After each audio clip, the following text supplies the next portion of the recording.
Dan's charter fishing fleet in the Port of Sheboygan is Wisconsin's proven charter fishing leader, running the most trips and catching the most fish. Enjoy great fishing for trout and salmon aboard one of our 6 fully equipped modern charter boats with experience and professional crews. See why Dumper Dan's is the most popular name in the industry. We offer fishing and lodging packages featuring the best in riverfront condos and hotel accommodations. Half or 3/4 day trips available, so call to make your reservations today or log on to dumperdan.com. Dumper Dan's Charter Fishing Fleet, Wisconsin's proven charter fishing leader.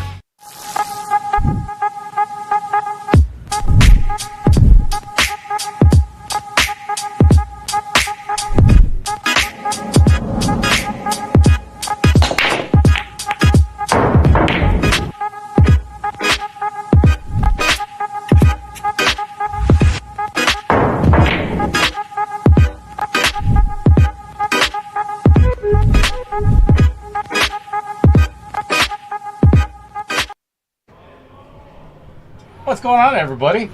Howdy, folks. Guess who that is?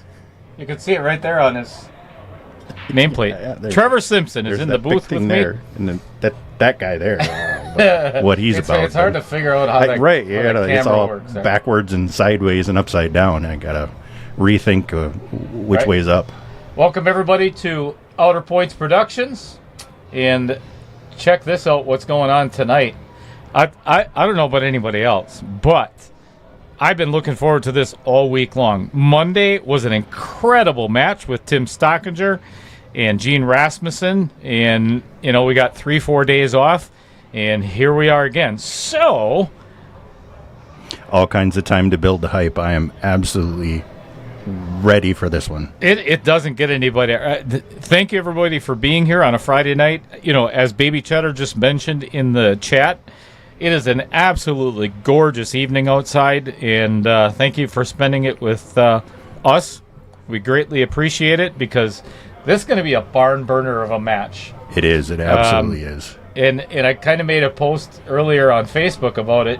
This is basically a grudge match between Tarek and Robbie, because they played at Mad Apple, I think it was 2 weeks ago or 3 weeks ago on a Friday night. Race to 30, and Robbie ended up edging out Tarek 30-28. So this is a pretty cool rematch. There's a little bit more at stake with this one. They played for just cash last time. The winner is going on to the finals, obviously, this being the semifinals, but Tim Stockinger, who's actually in the chat, is waiting in the wings to see who he's going to play in the finals. And there's a $500 difference between, $400. Whoever gets knocked out tonight receives $500, and the winner is guaranteed at least $900, if not $1,300. So, right. Anyway, everybody knows the deal. I'm going to leave you in the good, reliable hands of Trevor, and we're going to get out and lag, and then spin the wheel. So, thanks for being here, everybody. I'm excited. Stick around and let's see what's happening.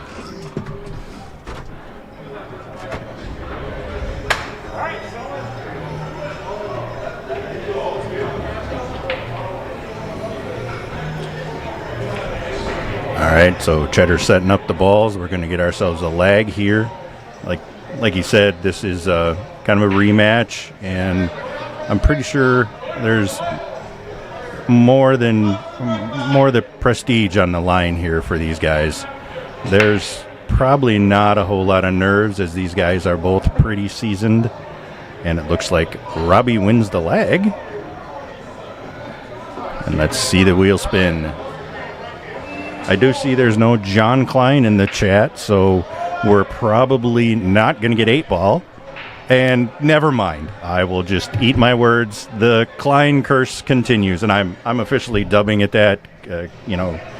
Copyright, patent pending, trademark. That's the Klein curse. So 8-ball it is, and I believe that will be a race to 11, if I remember correctly. So let's get everybody set up. Robbie's gonna have the break, and let's get it started. Kevin Thorne. Let's go 8-ball. Nailed it. Well, I think I don't have to do anything, right? I'm almost positive. Yep, the race is already at 12. Yeah, we're good to go. Let's sit and talk stupid. Ready, set, go. I think Justin Ellingson looks like he had a question for you in the chat about what's happening tomorrow. Well, let me tell you. The Cue It Up tour. Excuse me just for a second. Just got done eating a BLT wrap. So, yeah. Anywho, tomorrow, the Cue It Up tour is going to be here at the Varsity Club in Oshkosh. This is the elite entry. It is a $250 entry, and there are guys from all across the Midwest that are coming to play in this. It is an open race to 8 on the winner side, 7 on the one-loss side, if I'm not mistaken. I'm going to put the flyer up there in a little while, but I want to make sure that we're watching the game here. But if you are not a subscriber already, I would highly recommend doing that and then pass the word along because tomorrow I am going to be streaming all day long, and I don't know what to say because there's going to be some incredible matches tomorrow. It should be amazing. I will absolutely be sitting on my couch watching. Unfortunately, I won't be able to make it up here because work and things like that, but I'm absolutely looking forward to that. No doubt. I'm looking forward to the next 3 hours. I think the next 3 hours is going to be a good appetizer for what's coming tomorrow. Good. I like that analogy. Appetizer. Yes. Because I think we'll see play here on the caliber of what we'll see tomorrow. These guys are no slouches. And I'm pretty sure they don't have any fear towards each other, so they're going to be coming out firing on all cylinders. You know, it's funny you say that, Trevor, because before the match, we could both see them. They were yucking it up and having a good time, good conversation and everything else. And, they've battled before. I'm not sure who's ahead in the battles. As far as I know, it's pretty even. But this is going to be... I think this is the one that's going to matter the most. Yep. And we started out with Robbie breaking dry, and Tarek is going to try and get around here. He's got a little trouble maybe with the 14 ball, or at least it requires a pretty tight position window to get to it. I think he's going to get on it right now. Play the 11 ball right by the 7, and then just kind of drift down, play the 14. There you go. Even if he gets a little bit off, he'll still have the 15 in the side or the 9 in the corner if necessary. Yeah, good multiple options. A favorable way to play 8 ball.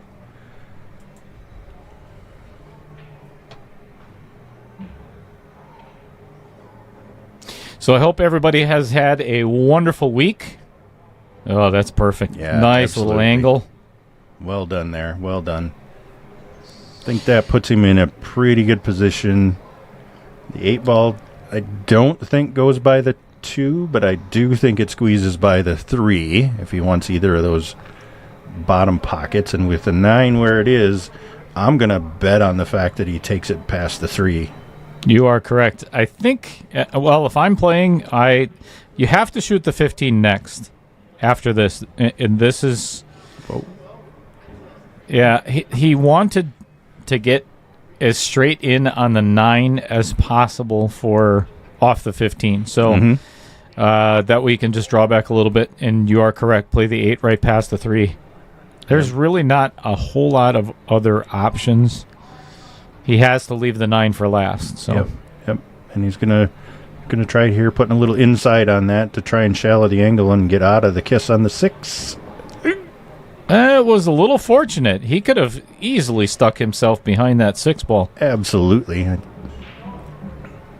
Favorable little kick. Yeah, little good fortune early in the match never hurts anybody. And the pool gods always have a way of balancing that out at some point in time. Well, we got a whole bunch of people in the chat. first and foremost, all the way up at the top,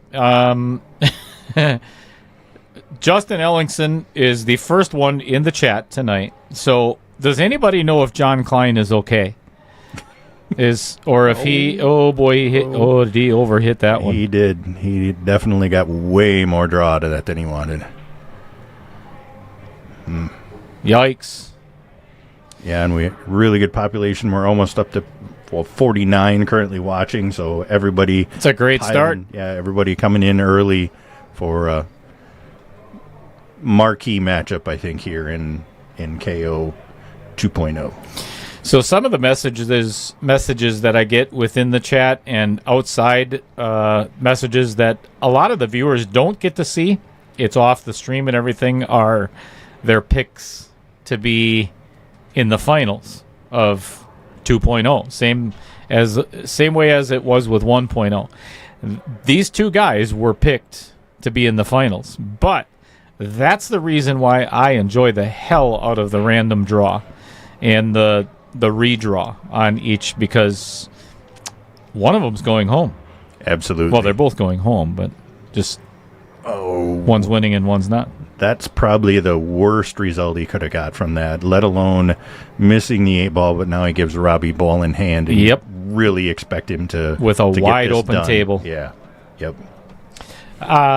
Andy Kuntz, Wisconsin Pool Players Society. I noticed that his Facebook page just went to 10,200 members, so that is a great place to find out what's happening in pool in the upper Midwest, not just Wisconsin. There's all kinds of tournaments, whatever. So check that out. What's going on, Baby Cheddar? Tim Stockinger, as I mentioned, is checking in. I'm gonna throw this out there right away. So you're gonna want to stick around, everybody, for the rest of the night, and I'm gonna give you just a little tidbit as to why. So I'm going to be giving a couple of things away from Outer Points Productions, and it's going to be extremely random. Nobody's going to know, and I'm going to announce it when we kind of get to that point. So, and it has something to do with the chat, which is why I just brought it up. So stick around for that. Kevin Dorn, what's going on? No doubt this Michael Parker... Watching from the cabin, enjoying life with good commentary and a great... Good commentary. But what? That must be a typo. Are you feeling okay, Michael? Have you been drinking already? I'm assuming it's Friday.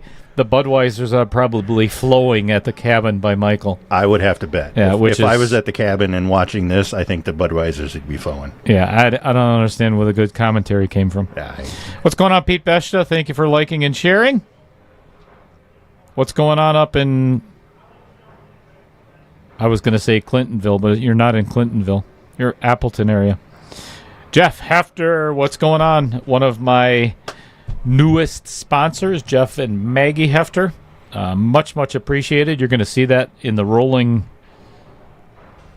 or I should say the scrolling logos at the very top of your screen. Rotating, scrolling. Yeah, rotating. That's it. Yeah. That's the one I was looking for. Yep. Yeah. It's one of those ing words, whatever. It's hard. It's really, English is tough. Yeah, English is my second language. Mine too. My first language is sarcasm. Absolutely, yeah. I have a T-shirt that says as much, so, On? Oh, you don't have it on. I didn't wear it today. Sorry, okay. No. All right, so Robbie with a straight-in 8-ball to take game number 1. Yeah, kind of cleaning up the leftovers there that Tarek sadly hooked himself on the 8.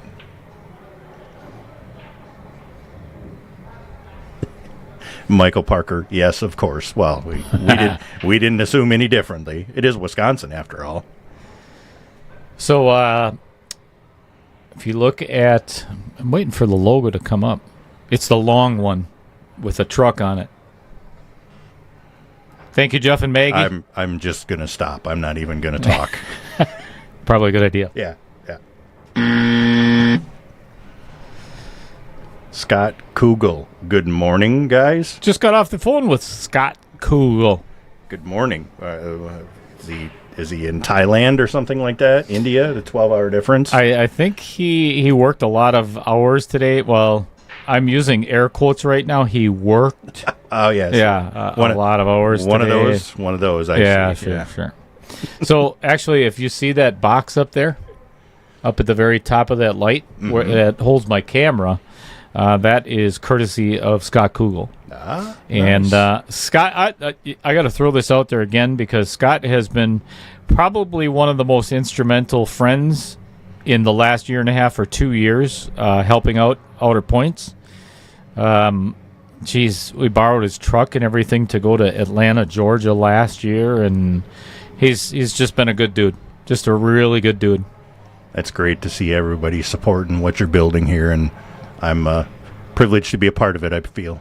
I'm glad you're here. I really am. I thank you very much. This is, I talk about it every stream. This has been a fun ride. It really has. And, it's sometimes it goes without saying, but I just want all the viewers to know you have no idea how much I appreciate everybody out there.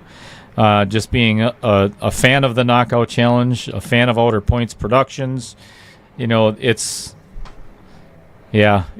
really heartwarming, and I mean it. I really mean it. Yep. Lat Martins, and I know that name. I believe is so. Lat Martins is a commercial fisherman as well. I shouldn't say that commercial. He has his own charter down in. Is it Port Washington, Lat? I'm pretty sure. But anyway, thanks for tuning in, Lat. All the fishermen love Outer Points Productions. Fred Renner! Mr. Saltsaman, Mr. Ditchweed. I am so glad that they gave you an opportunity to get out of the nursing home this afternoon to come out and watch. Or do they have it on at the nursing home? That would be really cool. So, I mean, applesauce and Knockout Challenge. I don't know as if life can get any better than that. I don't think so either. Yeah, I mean, maybe Michael Parker has it some better, but either place I think is probably a good Friday night. Love you, Fred. You know I love you. Robbie's shaking his head a little bit here. He ended up in a not the prime position, bumped to 13, trying to come back down for the 1. So he's going to make his life a little harder here to get it to 4 and the 2. I think he's going to have to mass A around this 10 a little bit. He's going to elevate the back end of his cue, mass A around this 10, and try to throw that. Oh, maybe he might be able to throw it in there. Yeah, that's a direct result of the bad shape, like you just said, Trevor. Yep. He caught a piece of that 13 and. Yeah, but you could see it as soon as he caught that 13, he kind of looked up to the sky and shook his head. Definitely not what he was intending to do. So one of my sponsors and the commentator that is going to be back for the finals, Mr. Dan Welch, right there. Good evening, everyone. This is going to be a barn burner. You have no idea. And I'm sure Tim's back there watching as well. If you guys are all sitting there watching at Vibes, tell Tommy Lloyd I said hi, and best of luck on that pool table giveaway. And well, you alluded to that too. Yeah, absolutely. What a nice thing for him to do. I couldn't think of a better thing for Tommy to do for the pool community than to have free pool every Friday and Saturday, and then giving away a table. What a great guy. Yeah. That Tommy Lloyd, hats off to you, man. Yeah. Talk about giving back to the community. You'd love to hear it. That's good stuff. I'm sure I'm going to catch hell for that one. I just Dumper Dan started it. Yeah, absolutely right. So I just make sure that I don't meet Tommy anytime soon. All in good fun. Absolutely, all in good fun. It's all in good fun until somebody gets an eye poked out. Correct. Isn't that how that goes? As you sit over there and dig in your eyeball. All right, I was just thinking the same thing, actually. Robbie's still pondering his life decisions here, trying to figure out what he's going to do with this 2 and 1 ball. Right. He can get a hit on the 2, but with all of the stripes on the table, it's going to be creative required to get somewhere that Tarek doesn't have much of a shot. And that's not it. No. So, thanks, Baby Cheddar. Yes, sometimes words are hard, but I still like Trevor. I do. You know, he's a good dude. But I try. What's going on, Jack Rollins? Baby Cheddar, you don't realize this, but Monday night there were a lot of people in the chat asking where you were.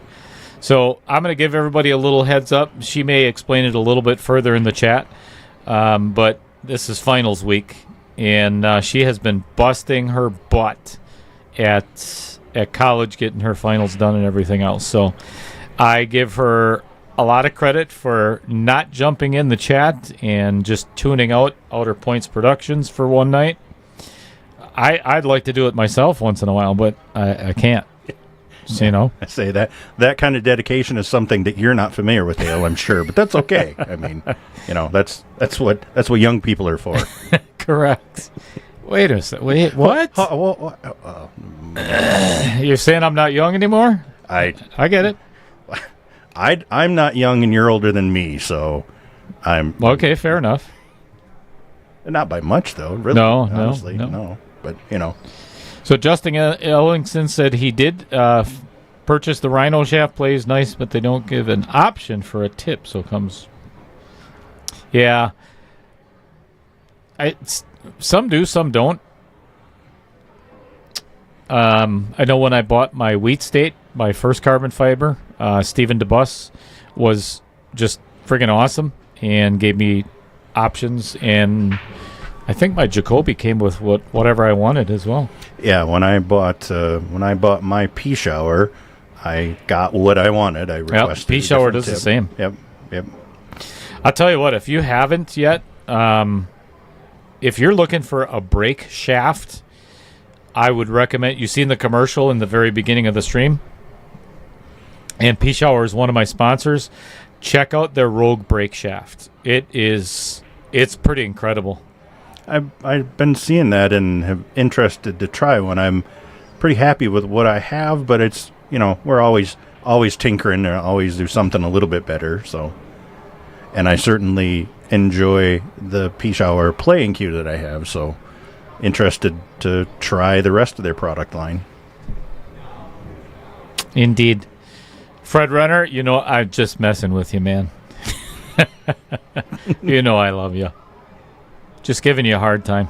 I need to get some of that salsa. Do you have an extra jar that I could steal or some? Everybody keeps raving about it, and I enjoy salsa. Hey, Fred, I think you just made a sale. I would. Are you friends with Fred Renner on Facebook at all? I don't know. If I'm not, Fred, go ahead and send me a friend request, and I would highly recommend that. Yeah. Well, Tarek put himself in a really bad spot. He did yet again. Yeah.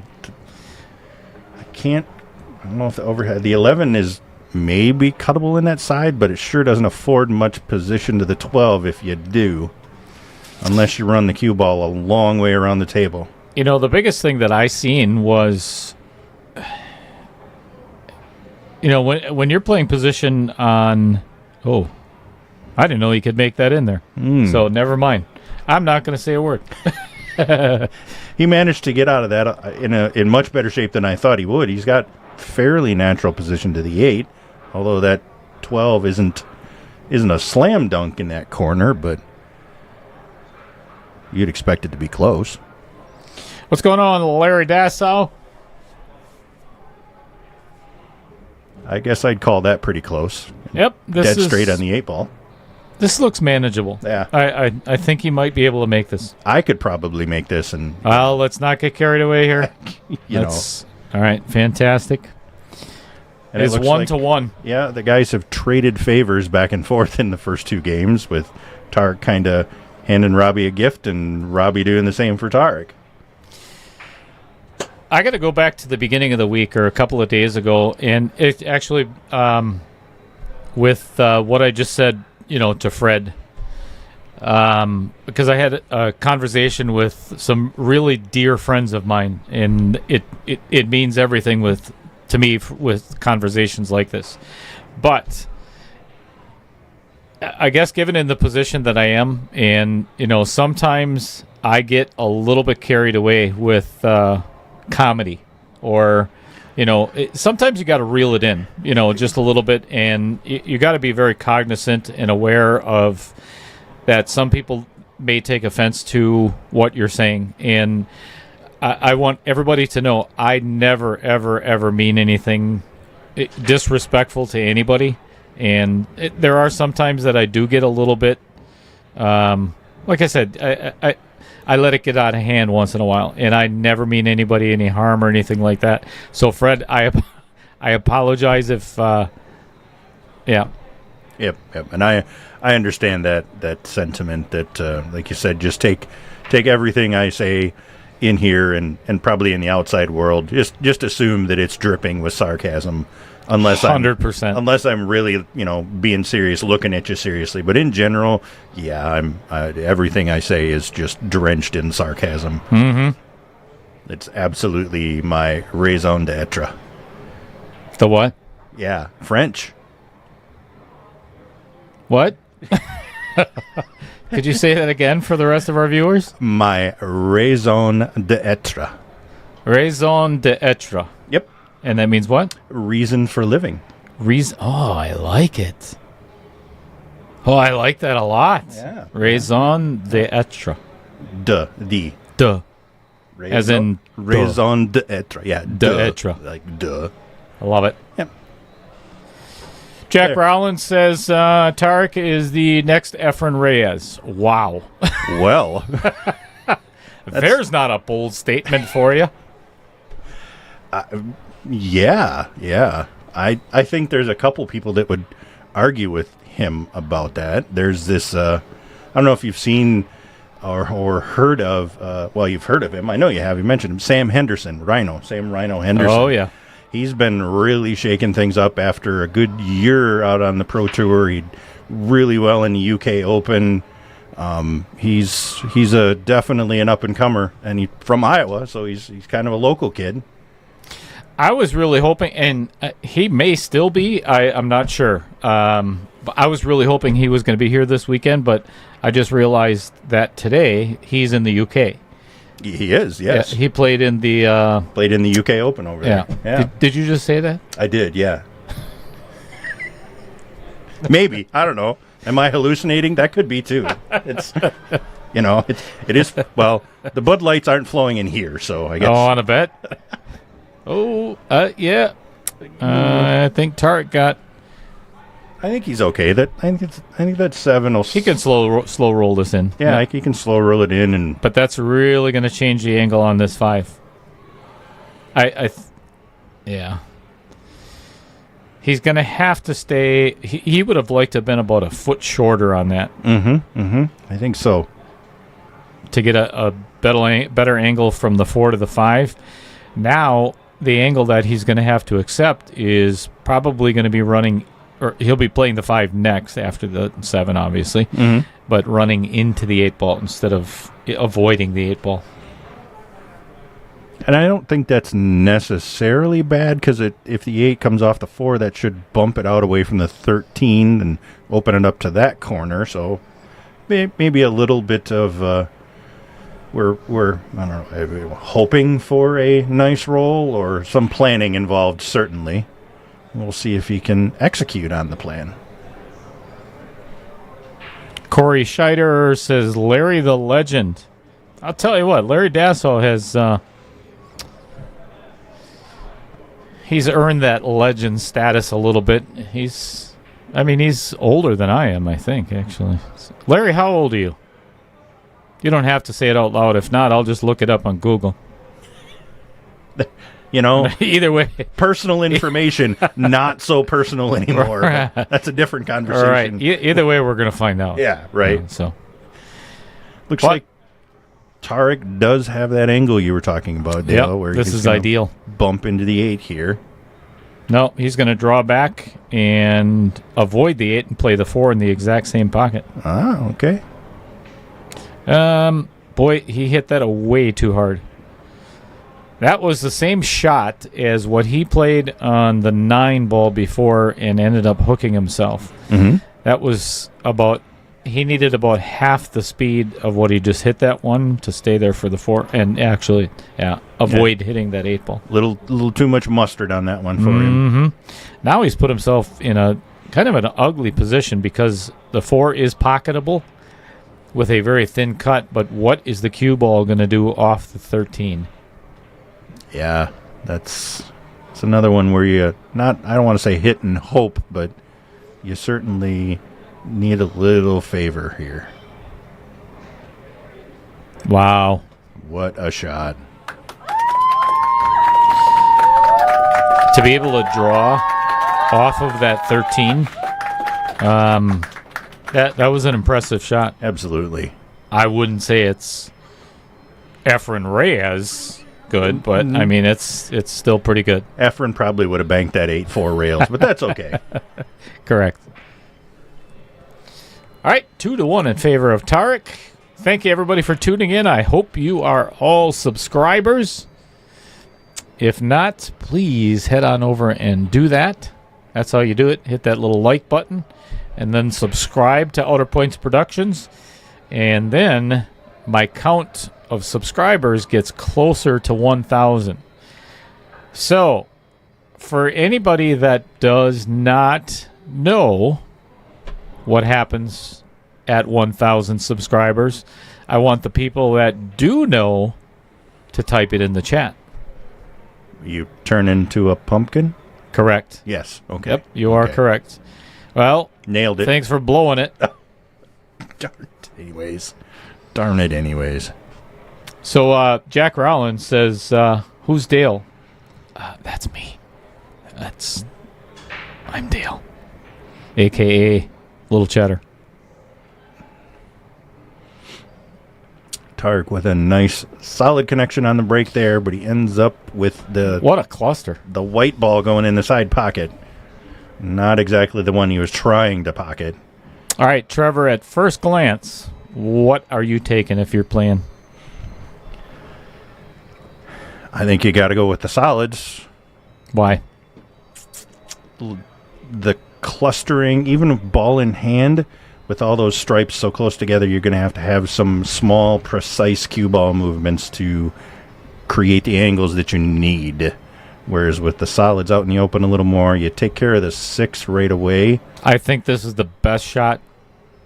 Yep, I couldn't agree more. I would take solids, and I would definitely play the 6 off the 13. Yep. Because that opens up. This may cover the 7 a little. Yeah, and that's it. Actually, it turned out horrible. About as bad as it could, honestly, with the 2 parking itself next to the 5. They're available. They both have a couple pockets, but it just cuts you off from some angles that you would have wanted to continue the rest of the run. Correct. Nate Mindham is in the house. Good Lord. Warm it up for tomorrow. He messaged me earlier. We're chatting. So I'm going through Nate for the players' jerseys for the Knockout Challenge. Onboard shirts, and they look really freaking cool. Yep. So I had to redesign them because I have 2 new sponsors. So I had to get their logos on there. So went back to the drawing board at 1:30 in the morning last night. That's perfect timing. Yeah. Why not? I mean, everybody does that, right? Who needs to sleep? I don't need it. What did that movie? There's plenty of time to sleep when you're dead. Correct. It's party all day, sleep all night. It's fun to be a vampire. Who in the chat can tell me what movie that's from? Say it again. Party all day, sleep all night. It's fun to be a vampire. All right, type in the chat. Michael Parker, thank you very much. Love and respect and understand. Appreciate you as well, my friend. And the famous corner pocket bites Robbie. Avenue Auto, what's going on? It is redemption night for Tarek, maybe. He was playing warm-up sets with Margaret. Wow. When? Today? Yeah, I didn't see him here earlier. Oh, I didn't see him here earlier either. Or at least not when I showed up, which was I don't know, when did I get here? 5:15, and he wasn't here yet, so Interesting. maybe earlier in the day he was here doing that. I'll tell you what, if I said it before and Trevor was talking about it, tomorrow is going to be, you're not going to want to miss this. Margaret's actually in the tournament as well, and there's going to be some fireworks on Outer Points Productions. Yep. There's going to be some good matches. Absolutely. A couple of big names coming from Minnesota, I've seen. Yep. A couple from Iowa. Yep. Two from Illinois. And some of the best in the state going to be here. It's setting up to be something to watch, that's for sure. So Larry Dassow is 64. Goodness. Goodness, he says. Goodness. I'm not sure what else to say there. Sure. Yeah. Baby Cheddar got it correct first because I think it was actually partially her fault that I'm getting a tattoo. Yeah, let's go with that. Yes. I think so. Yep. Yeah. I mean, you kind of half mentioned it, and then she was the one who really pushed dug it it over. in. Yeah. She really, and now half the planet knows that at 1,000 subscribers. I think you should make her pay for the tattoo in response to her being the, instigator, if you will. What a fabulous idea. We'll take it out of her college fund. Perfect, right? She doesn't need that. That is a great. I like Trevor more and more. Either that or just pull it from, her inheritance fund. That's sure. I love you, Baby Cheddar. Sorry. Sounds that way. Right? Yep. Yeah. Fred Renner tattoo. Kevin Dorn. Yep. Tattoo time. Yep. Can't wait. And according to Baby Cheddar, that is what is going to make me cool. Okay. If that's what it takes. I generally use air conditioning to get cool, but okay. If a tattoo works, geez, I should get some of them. Yeah, get a whole bunch of them. Generally pretty warm. as I'm sure you saw while I was playing earlier, and sweating buckets looked like I was running a marathon, No. Normal, And after Robbie rattled that 7, didn't leave Tarek much. Tarek rattled the 14 and gave it right back, and looks like Robbie is marching through the rest of the rack here, looking to tie the score up.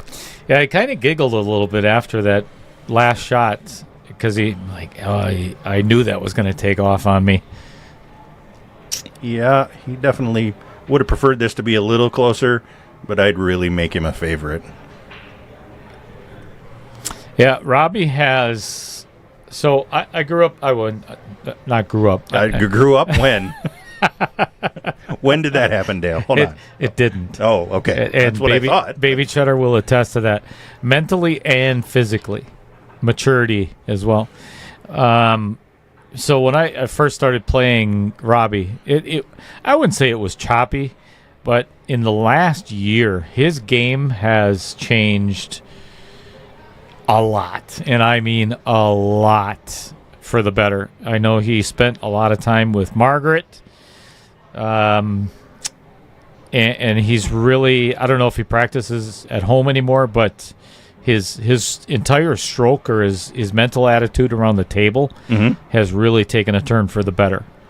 So he is a force to be reckoned with in any tournament.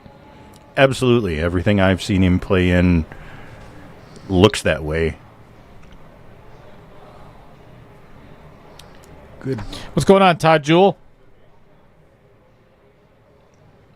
Good solid break there, but a little unfortunate that the cue ball gets trapped up among all the solids up by that top left corner there.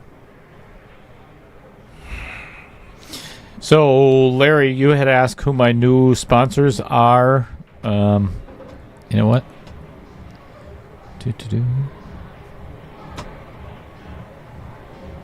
I should first change the score so it's 2-2. Oh, yes. Yeah, We'll get that taken care of first. And then Robbie plays us safe at the beginning of that open What rack. perfect timing. Yeah. So this is one of my newest sponsors. I'll put that right over there. This is, as I had mentioned before, Jeff Hefter and Maggie Hefter, Jonco Express. And then, give me just a second here. All right, I'll get back to that. Can't find it. I'm not going to touch that either. Sorry. Best, yeah, that's a good idea. Tarek returns the favor, leaving him on the rail next to the 5 as well. So a little bit of a safety exchange here at the beginning of this rack. Nobody really wants to take off after it. Oh, it was right next to it. This is Lynn and Kevin Dorn. Oh. So you've already heard Kevin Dorn in the booth with me several times. Really good commentator as well. Thinks he's funny. Looks aren't everything. I'll just leave it at that. Yeah. So L&K Painting and Staining. Actually, they do a lot of the houses. Stain all the trim and everything for some of the houses that I'm working on. So. Nice. So those are my two newest sponsors. Yeah, that painting and staining stuff, that's one of those jobs that I just prefer to hire out because I don't have the patience for it. Yep, let somebody else do it. I Yep. agree.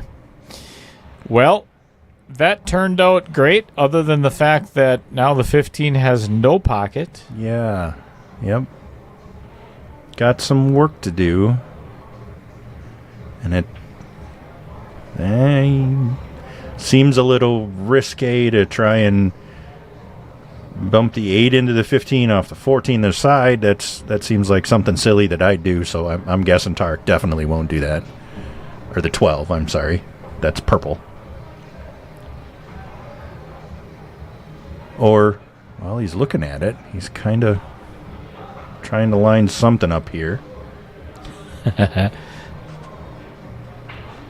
Man, I'm still trying to get caught up on the chat here. Right? I'm like way behind.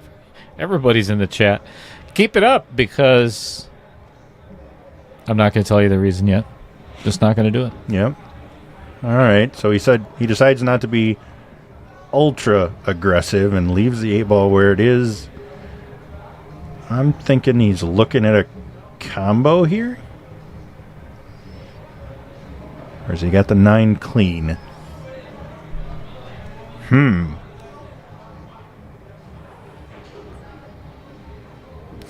Yeah, I don't think he could have gotten...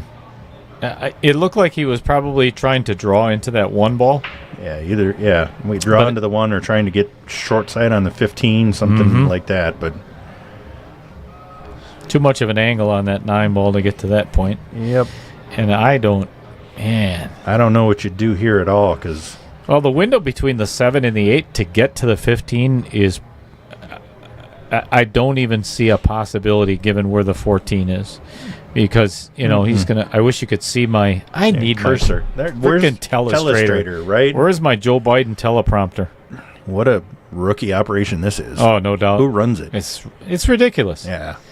You know, and you hear the guys talk about it all the time. Oh, you're going to get a telestrator. Yeah, nothing happens. Yeah. Nothing happens. Yeah. Keeps talking about instant replay and his telestrator thing. And oh, shit. Better lighting and and it's still, what's happening? Nothing. Oh, it's an instant replay. Damn it.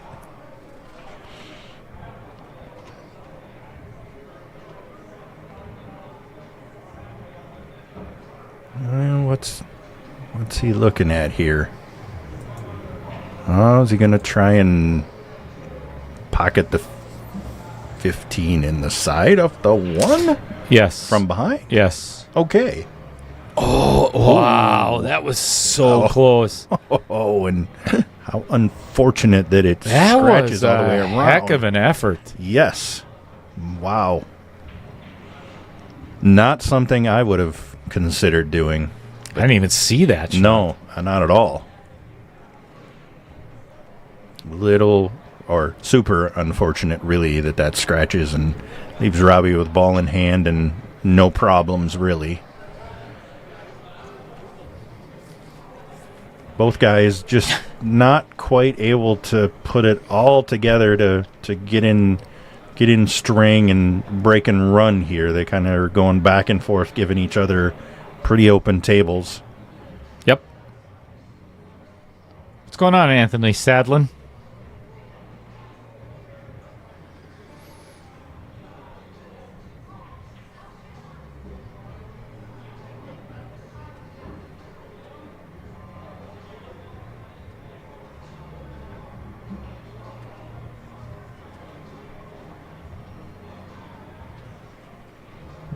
And already almost 4 racks into it, and we're just about to touch that 100 viewers. What's going to happen then? I am the mind boggles at the possibilities.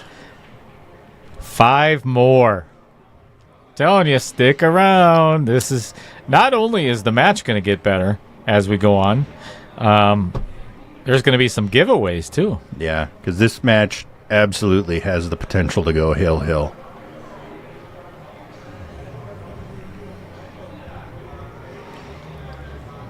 We need 3. Oh, that is not what Robbie wanted. No, at all. I was going to make a comment about that's a good spot where Robbie kind of has an advantage, being 6'5" or 6", I would guess, pretty much as tall as I am, to reach that kind of shot and still be able to control the cue ball. Mm-hmm. Meanwhile, Dale needs a step stool and 3 extensions, but that's okay. And instead, he didn't quite. You, Trevor. Oh, is that how you feel about it? Kiss my.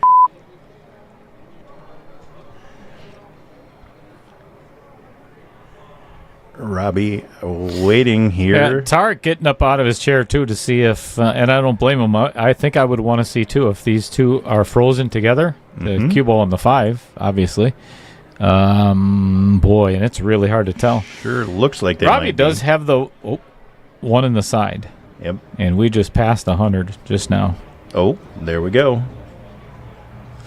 All right, so I did not mention it as to exactly what's going to happen, but I told Trevor, once we get above 100 viewers on YouTube, I know there's, I'm going to back up just, if you're on Facebook, again, there's nothing wrong with being on Facebook.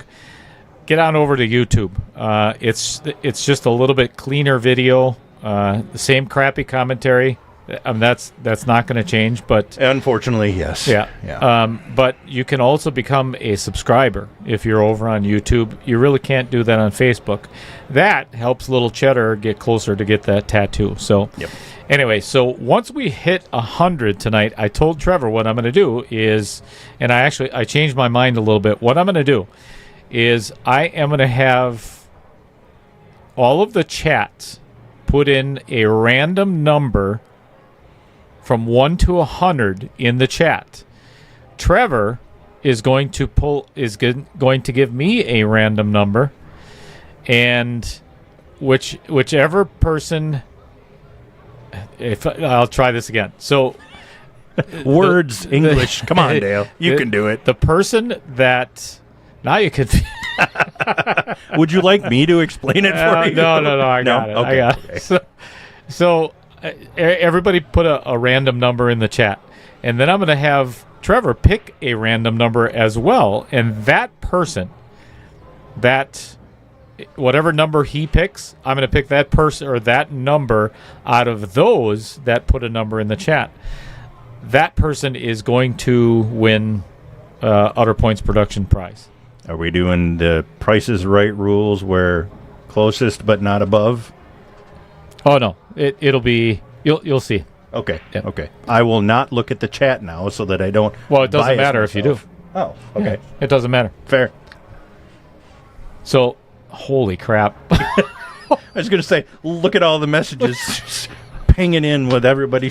Yes. Okay. Everybody wants a shirt, Dale. Holy cow. And I can't, Oh my gosh! I am a bit miffed now because I can't get the shirt. I mean, I don't know. Not that you could necessarily get one in my size, but geez. No, okay. I'm going to leave that one alone. I know you can. I'll take it that way. I know you can because I have purchased shirts and have several of them in my closet through Onboard, so I know they make them big enough. Okay. No, that's not what I was going to say. But I'm not going to be rude. All right, so I'm gonna give everybody a chance. Oh my gosh, that's awesome. The chat is just filling up. And the viewership continues to grow. If two people pick the same number, I'll see. No, not both of you do not win a prize. Darn.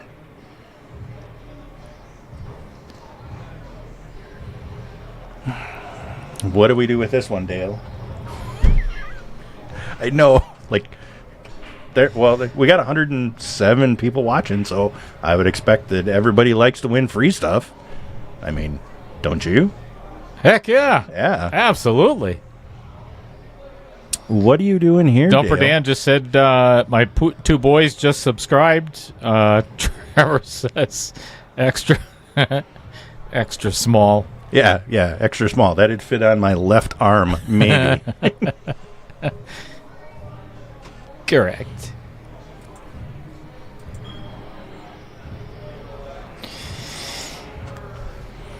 Robbie really taking some time here to ponder his options because there's not a great run out for the stripes, and that's kind of all he has. That's a all decent he has. shot. Yeah. But that 12 ball is definitely guarded in there. I think he's looking at, so the cue ball, the tangent line from the 15 is almost directly at the 8. So if he could push the 8 into the 2, into the 12 to kick it out of there, I think that's maybe what he's looking at. But you'd have to gather a lot of momentum on that cue ball for that to happen. So yeah, and that seems awful risky because you're running a pretty good chance of the 8 getting stuck there and not having a way to get it out either. So. Bah, matey. Bite me, buddy.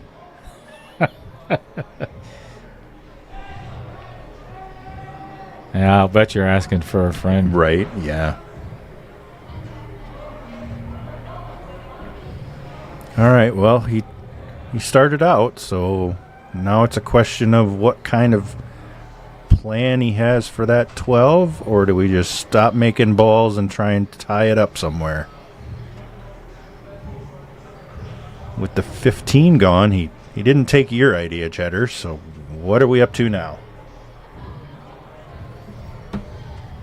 I just had another idea. Oh, there you go. You're the idea man tonight.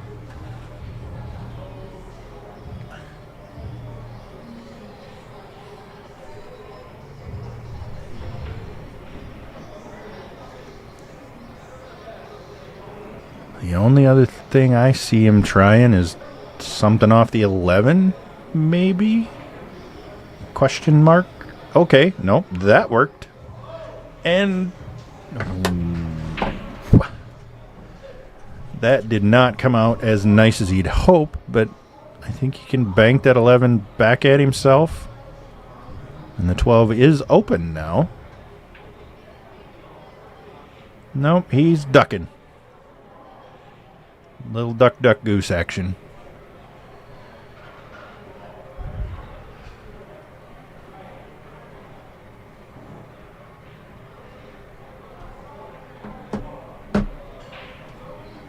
Where are we going here if you're Tarek?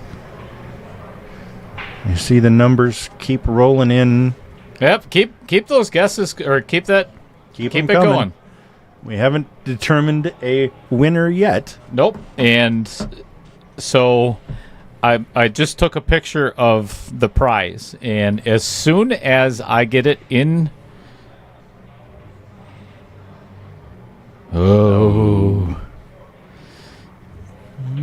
so as soon as this game is finished, I'm going to have Trevor pick a random number, and then I'm going to go through the list, and you'll find out who is the winner. We will find a wiener.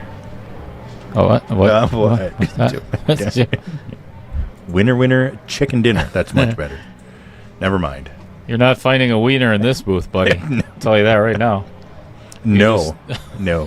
Just all the no. You stay at home. Yes, that's why I would stay at home. If there are wieners in this booth, I am staying at home. Tell you that right now. Yikes. So Tarek rattles the 3, blocks up that pocket, which doesn't leave Robbie much of a shot here. I think he's going to try and follow it in. And he does.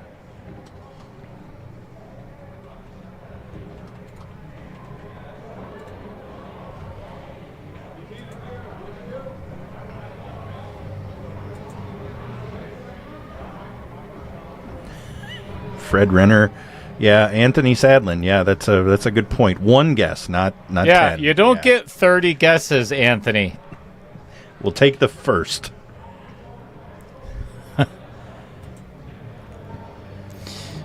All right. 12 to the 14 obviously is the only one that really could cause Robbie any issue at all, and it's just a matter of getting between the 1 and the 8, so that's not too tough. No, that was be able to... Uh-oh. Ooh, well, don't want to get top of it. He's okay. Queuing might be a little funky here if he's straight on. That was not the path I thought he was going to take getting there. I figured he was going to go one rail and back out between.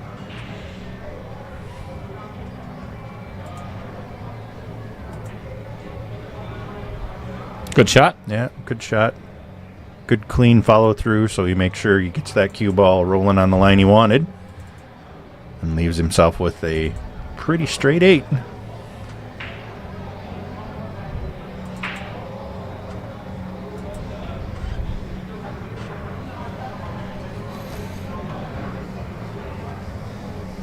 Yeah, but nothing, Anthony. All right, that brings the score to 4-2. Wow.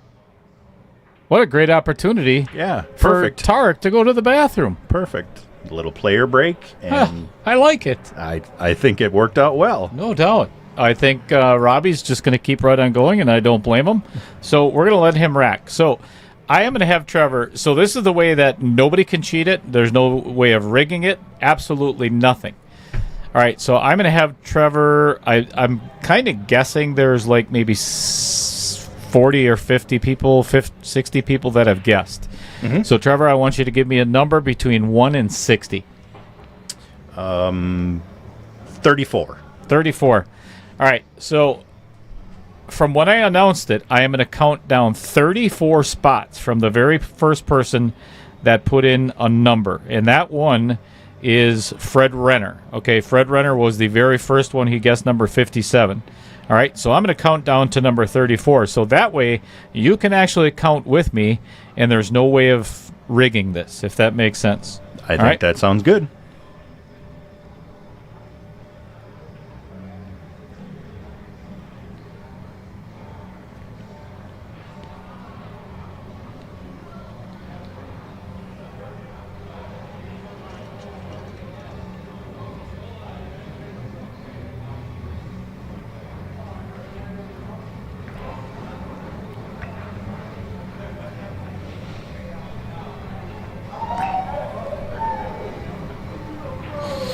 All right, number 34 that guessed numbers, even if they weren't paying attention and hit the same number or whatever it is. The 34th number put in was Ba Mady, and he guessed 74. Obviously, that doesn't matter, and that was the whole entire idea behind it. You can't cheat or you can't guess what the number is if you don't know what the hell's... There you go. So number 34 was Ba Mady. Given that he already broke and is going to decide, Ba, this is what you won. This is the training balls, the Chris Henry Sports training balls that Tyler and Margaret sell for $99 a piece. They gave me this. I don't have a table at home, so they gave me one of them. Right. And you gave it away as a part I'm giving of it away KO to 1.0. You gave away your home table. I saw that. That was nice. The trophy. Yeah, I remember.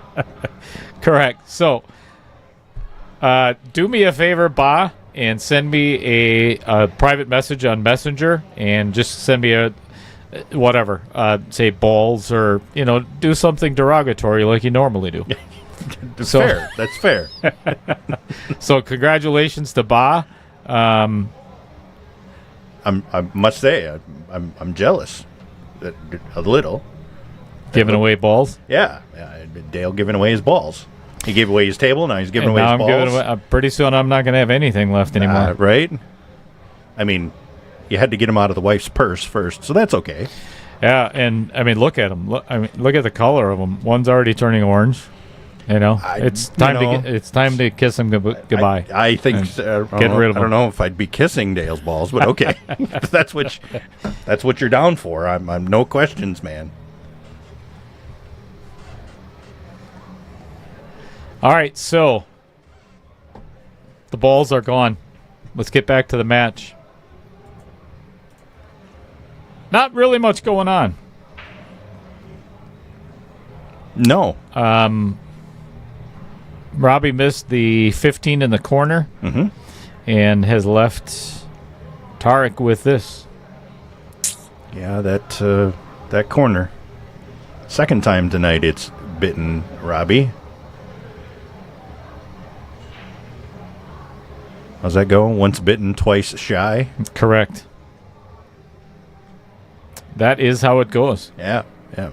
Again, kicking it back to the baby Cheddar will have no clue. No, she's way too young for that. Yeah, absolutely. Tarek trying to figure out what he's doing with the 7 ball here, I think. Was that Dokken or no? No, that's White Snake. White I'm Snake. pretty sure. Yep. Yes. White Snake. Yep. The good old hair bands. Hell yeah. My very first concert ever was at the Sheboygan Armory, and it was Rat. Out of the Cellar. Their very first album. Yep. And I'll tell you, other than I think Boston and Zac Brown Band, that was still one of my all-time favorite I would concerts. bet they put on a pretty good show. Holy honestly. crap. Yep. And there's very few people that know me from back then, but I had a mullet. I had a tail. Oh, yeah. I had all that, good stuff. You wouldn't expect it from seeing me now, but I was absolutely, I had hair down to the middle of my back. Oh, no kidding. Permed. And I went from that to basically shaven like this. The young lady who I asked to cut it in the salon was practically crying when she cut it. She's like, "This hair is beautiful. You cannot cut that." And this was sadly before Locks of Love was a thing. Otherwise, I would have donated it at the time. But yeah, I think Fred Renner just corrected us. Uh-oh. And I think he's right. It was Great White. Oh, yes. Yeah. No. Once bitten, twice shy was. Yes. Yeah. Well, there you go. Thank you, Fred. Old age. That's I remember the important stuff like English and some French.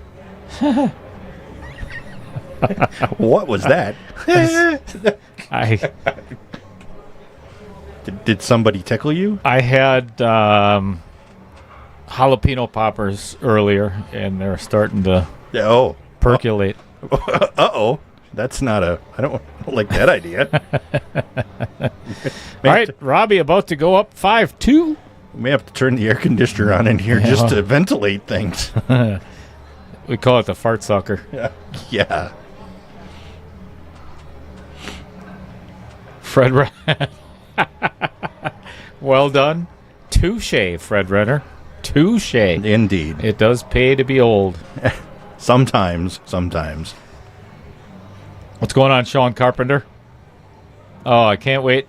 I'm not going to read it now, Bob, but I'll read it now.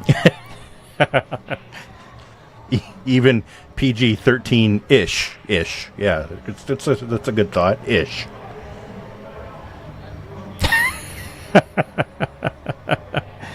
Yeah, I'm just going to keep that between you and I, okay, Ba? That's not for public display. It's a family channel. Congratulations on my balls. Oh. Ah.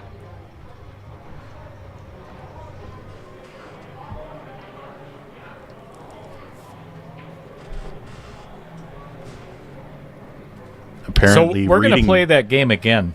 Yeah. Oh. Okay. We're still over 100, so we didn't lose a bunch of people there Nope. with nope. you talking about your balls. That's Nope. nice. That's always pretty special. Like special K or special ed? Special ed. Special ed. Okay. Yep. Fair. I still haven't determined at what juncture I'm going to do this. So and let me give everybody an idea. I've mentioned this a couple of times, and I'll say it again. Ideas like this are not all from me. So Tim Stockinger actually, myself, Tim, and Dumper Dan were talking a couple of days ago, and this was Tim's idea of let's just do a random, where there's no way to cheat, and there's absolutely no way to cheat on that one. Because when I used to commentate at Mad Apple, I've seen it too many times where people will say, okay, the 50th person in the chat that says something or, whatever, they'll wait for number 49 or the 50th subscriber or whatever, they'll wait for number 49. And yeah, I don't, that doesn't sit well with me. No, try and remove all question of impunity as much as you can. Yep.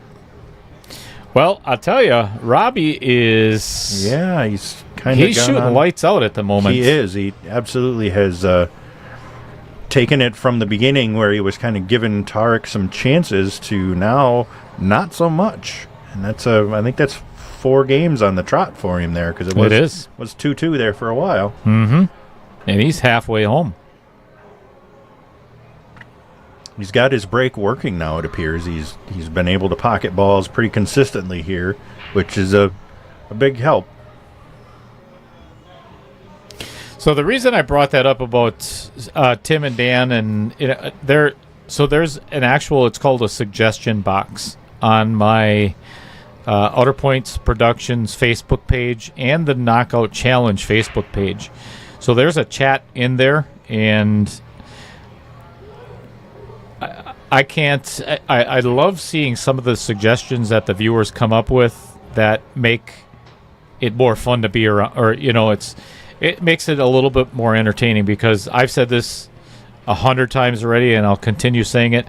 I'm never going to be like any other stream. I'm not. I find some of them, if it's all about pool, I'm probably not going to watch. And if there's got to be, I lead. How do I put this? I've had way too many things happen in my life that I have to remain humorous. Absolutely. Life is serious enough the way it is. If you can't laugh, then find something to make you laugh. I would agree. It's what helps me get through most days, because there's far too many overly serious things and overly critical people in places that you just need to be able to laugh. You bet. You betcha. So, laughter will continue on Outer Points Productions. It's never going to be 100% all about pool, and I'm not going to talk about pool. Everybody here, I would say 95%, 90% of the people that are as viewers, they already play pool. That's why they're here. So they already know. I don't have to sit and... Anyway, my point of all that, I love getting suggestions from viewers. It's fantastic, because some of the viewers have come up with some really cool ideas. So if you have any, have at it. I'm not gonna do all of them, but I will take all of them under advisement. Yeah, absolutely. That's the the crowdsourcing bit of the stream, to where you can get ideas from anybody and everybody, and you're humble enough to accept that you might not come up with everything, and somebody might have a different or God forbid better idea. And hey, I think that's how we all get better, is being open to more of that. Yeah, even spinning the wheel. That was his name is Eddie Altman. From Florida, and when we were down in Brian and I were down in Atlanta for the Junior Nationals, he had one of those for drawing tickets and everything. So I'm like, that's a cool idea, and then just incorporate it into, let's make it random. So Absolutely, I just think weird things like that. I think that's the two things that really set this apart. The KO challenge is the redraw. Like we're going to do at the end of this match for the finals. We're going to have that redraw, and then of course the spin of the wheel. Yeah, Trevor, if you want to expound on that, make sure you stick around afterwards. Yeah, absolutely. We want to make sure that you stick around afterwards. Dale's going to redraw for the final match, and we have to get that done. So we'll have a short little stream. We'll finish up here, and then you'll probably restart the stream up like 5 or 10 minutes after we're done. Yep. Okay. Yeah. Tim Stockinger is obviously waiting in the wings. He's the last one remaining, and then the winner goes on. So we're going to have a redraw of the last two. Yeah, I'm sure Tim is looking forward to seeing who he's going to match up without with, a doubt. and what order that match will be played in. 100%. Yep. Well done. Thank you. Yep. Throwdown says, hello, everyone. Who are you? Mr. or Mrs. Throwdown? What a excellent use of inside English by Robbie Schmidt there. Absolutely. That was a beautiful shot on the 14 in the side. And he is kind of off to the races here, yeah. Put together a break and run 3-pack, if I'm not mistaken. And that makes it 7-2 already.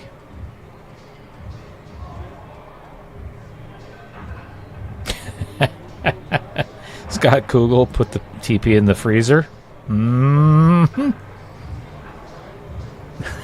Fred Renner bucking for a free T-shirt there, as your supplier for pickled things. I think that's only fair, honestly. All right. I mean, everybody's got their dealer, and you got to make sure you treat your dealer well. Deal. That's what I hear, at least. Yep. I wouldn't know things like that. And the I don't know if we could call that a commentator's curse. No, that was just misfortune. That was just unfortunate. Well, yes. I mean, I'd have to.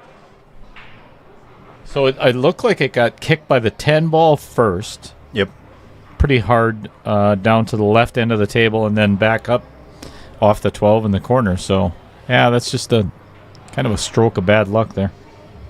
Just the breaks sometimes. Well, Fred, Trevor's not in charge, so. That's unfortunate. I bet Dale would tell me I am in charge if I'm holding him over top of my head at about 7 feet in the air. Did you notice? So, given that you just said that, here, why don't we just put this up here for just a brief moment? So look at what it says for Trevor's. Yeah. Oh, and then there's, Hulk. Not sure what we're doing there. Anyway. Okay. Saying the Pledge of Allegiance. Yes, with the wrong hand. Me. You did the right hand. I did the wrong. Correct. Anyway, thank you everybody for being here. If you are already not a subscriber, get on over there and do that, please. That would be greatly appreciated. Then hit that little bell. That way when I go live tomorrow morning after a massive Calcutta, I'm expecting probably 20 grand total in the Calcutta tomorrow, and it's going to be huge. It is going to be huge. Yep. The Cue It Up, and I will have to... Cue It Up Elite Series, the first Cue It Up Elite Series stop, if I'm correct. You are correct. Yeah. First time today. That's all right. Hey, well, I mean, given enough opportunities, you'll you'll get there. Eventually, the blind squirrel finds an acorn every once in a while. What's going on, Mad Matt? Do you like acorns? I like acorns. Yeah, they're not bad. I like blind squirrels, too. Easier to catch. My grandpa always told me that there's a real easy way to catch squirrels and rabbits and everything is just you go up and pour a little salt on their tail. I'm like, what? I seriously, Grandpa, I'm like, that doesn't make any sense at all. And then it dawned on me. I'm 12 and then I'm like, oh, if you can get close enough to pour salt on his tail, you can just reach out and grab it. My grandpa was, he's a funny man. Grandpa was clever. He's a very clever man. I thought maybe he was going to talk about you assaulting the rabbit or something like that. No. No. That would have been a good guess, though. Yeah. Would have been good.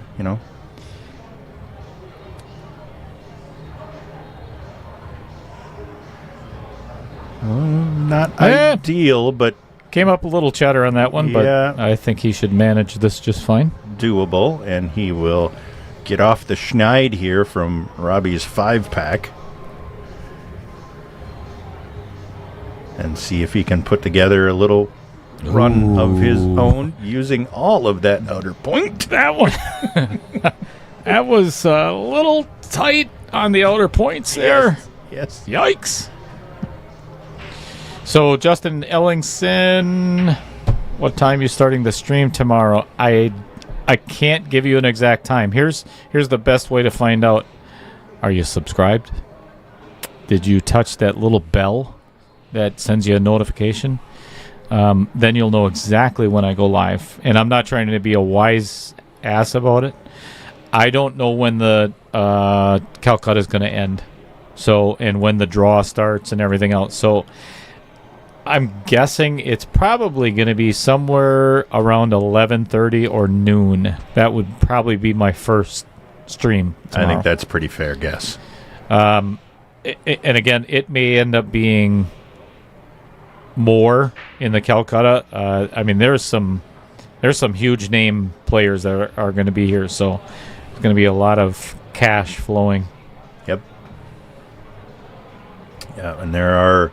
I was even hearing earlier tonight there are people lined up to just buy in the Calcutta, not even play in the tournament. So there's a lot of hype around it, I think, too, that's going to help drive things.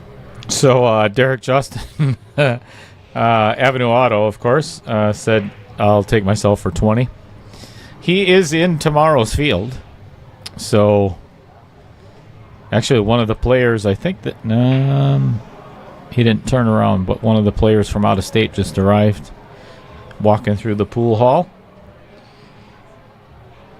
Thank you for the kind words, Dustin Clark. We try. Same boat for me. I can't just because I shoot pool doesn't necessarily mean I shoot good pool, and I can try and guess what these players are doing, but sadly I'm not quite at their level yet. Well, I think the gentleman that you were referencing, Trevor, just said in the chat right now, he is going to be here tomorrow with a pocket full of cash, and that is Mike Lemire. Well, there you go. Yeah, he will be buying some folks in the Calcutta tomorrow, without a doubt.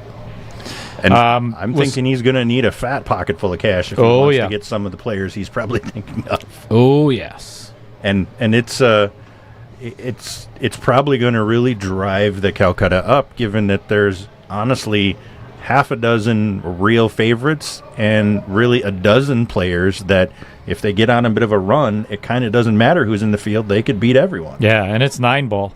Yeah. Winter break, so anything can happen. Absolutely. I mean, there's, I would say 40% of the field could probably, if they really I guess got a couple of rolls, could put a 9-pack or put an 8-pack on any of their opponents. I easily. think so. I absolutely think so.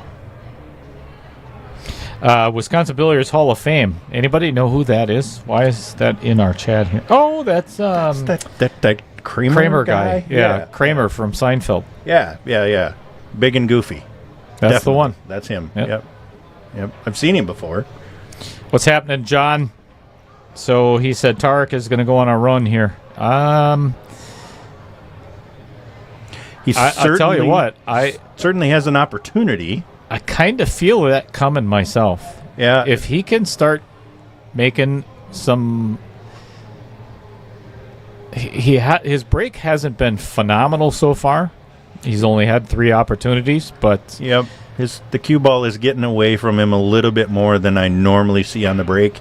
Gets a nice pop break with a good hop, but the cue ball seems to be heading towards the towards the side pockets a little more than I normally see from him. for sure. I want to see him go on a 4-game run. I think so. I would like to see him do just that same thing. And John would know. John plays with Tarek quite a bit, so. That's a really good shot. Yep, nice little breakout there. Yeah, that was well executed. So Larry Dassow says J-Fed for the win tomorrow. I'm a J-Fed fan. He's a great player, but have you seen the list of players? And again, this is 9-ball. So this is. I mean, I certainly would be hard pressed to bet against J-Fed, but man, it's such a field. Such a field. Indeed.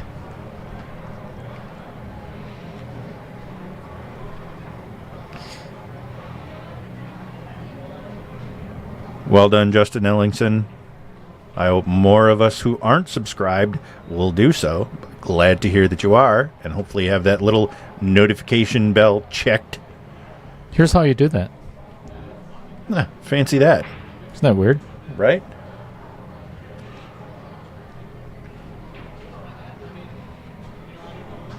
And then send it to all your friends. It's so simple.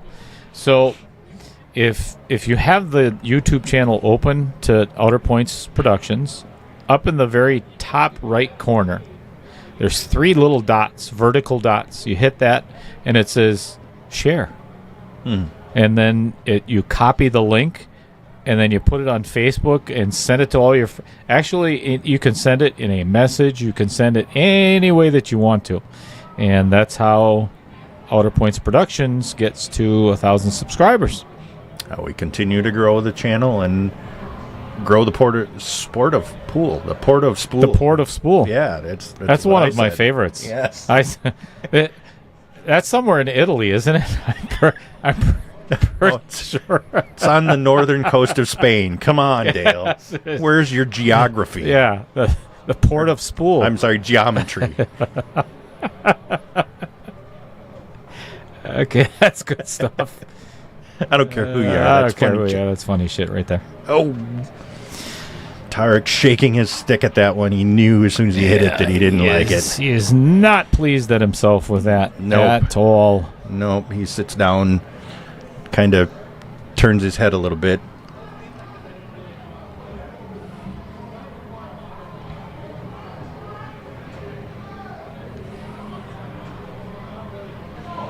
Leaves Robbie with a pretty open table here. Couple balls against rails, but not really many problems. No, and that was pretty much the hardest ball to get to, is the 7. Yep.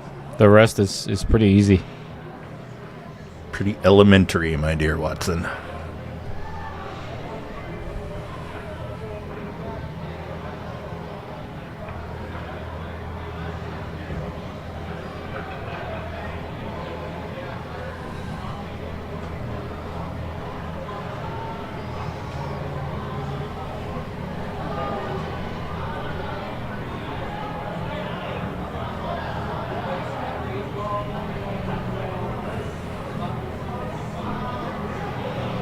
Robbie just taking a little time here and being extra sure he's going to end up where he wants to. Nothing wrong with that.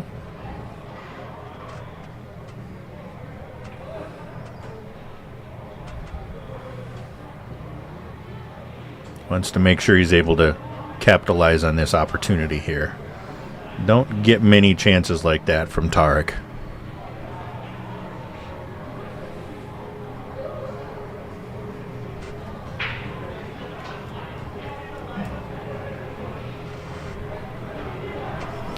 Yeah, I think I if I'm playing, it would be basically a stop shot on the 4. 4, 6, 4, 6, 5, 8. I mean, you could go either way, actually. Yeah, I don't. He's not quite as straight in as he wanted to be on the 4, so the stop shot's probably going to drift away a little towards the corner, which I think is what's got him kind of questioning himself and not sure which angle to go to. Yeah, I would have liked to have been able to save the 4 for last. Absolutely. Because it's an easier path to the 8. But honestly, any one of these are pretty manageable. Well, if he gets straight in on the 6, he's definitely, I think he has to play the 5 next now. Yeah. Yep. And the pocket is a little bigger with the 13 there. So the 5 is not horrible.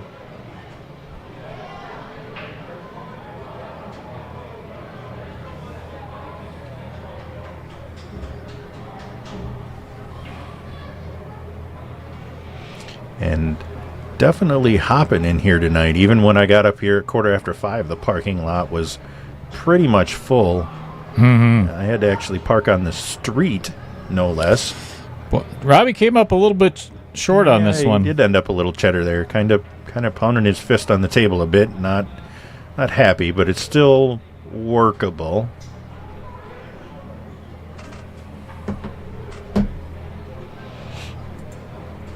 Not sure what kind of a turnout they've had for the Friday night tournament here, but I think looks pretty good. Yeah, there's I'm well seeing. over 20, 22, something like that. Yep, and I don't know as if I don't see an empty table in there in the house. Nope. No. Actually, I'm going to get a room view in just a moment. There you go. Robbie's still kind of scolding himself and shaking his head for ending up a little cheddar on this 6 ball. It's manageable, but just not quite ideal like he wanted. You know, you're going to earn a bonus pretty soon. Yeah? Yeah. Oh, yeah. All right. That's good.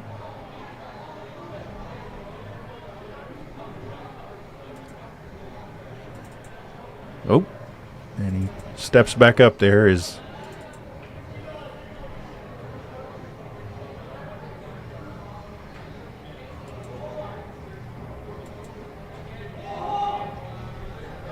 Ooh, yeah. Outer points got him.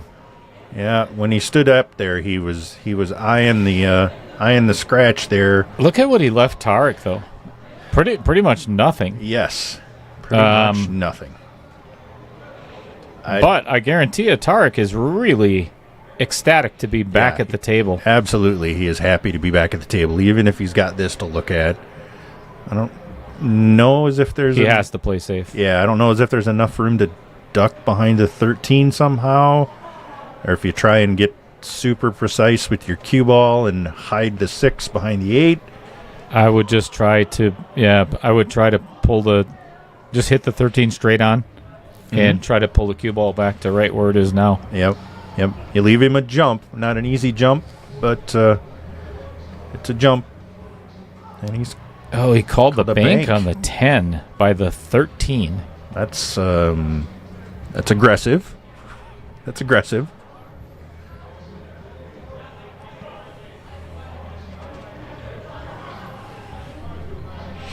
Down 4 games. I don't know if I would take on this shot. Yeah. I think I would rather play safe. I would probably try and play safe and mess it up. And, of course, Tarek gins it. What do we know? Why are we here? Yeah, you know what? He didn't even use the 13 ball. No. I mean, it was a big pocket with that ball there, but didn't even need it. Holy crap. You know, this is why Trevor and I talk about other things than pool. That is the exact reason right there. Yes. And a nice little sweet roll and out for the 8. in the side, in the corner, wherever he wants to play it. He's dead in the corner. And Big turn of events there. Yeah, that was a big game. That was a big game. That was very close to being 8-3, and 7-4 is a much better situation than 8-3.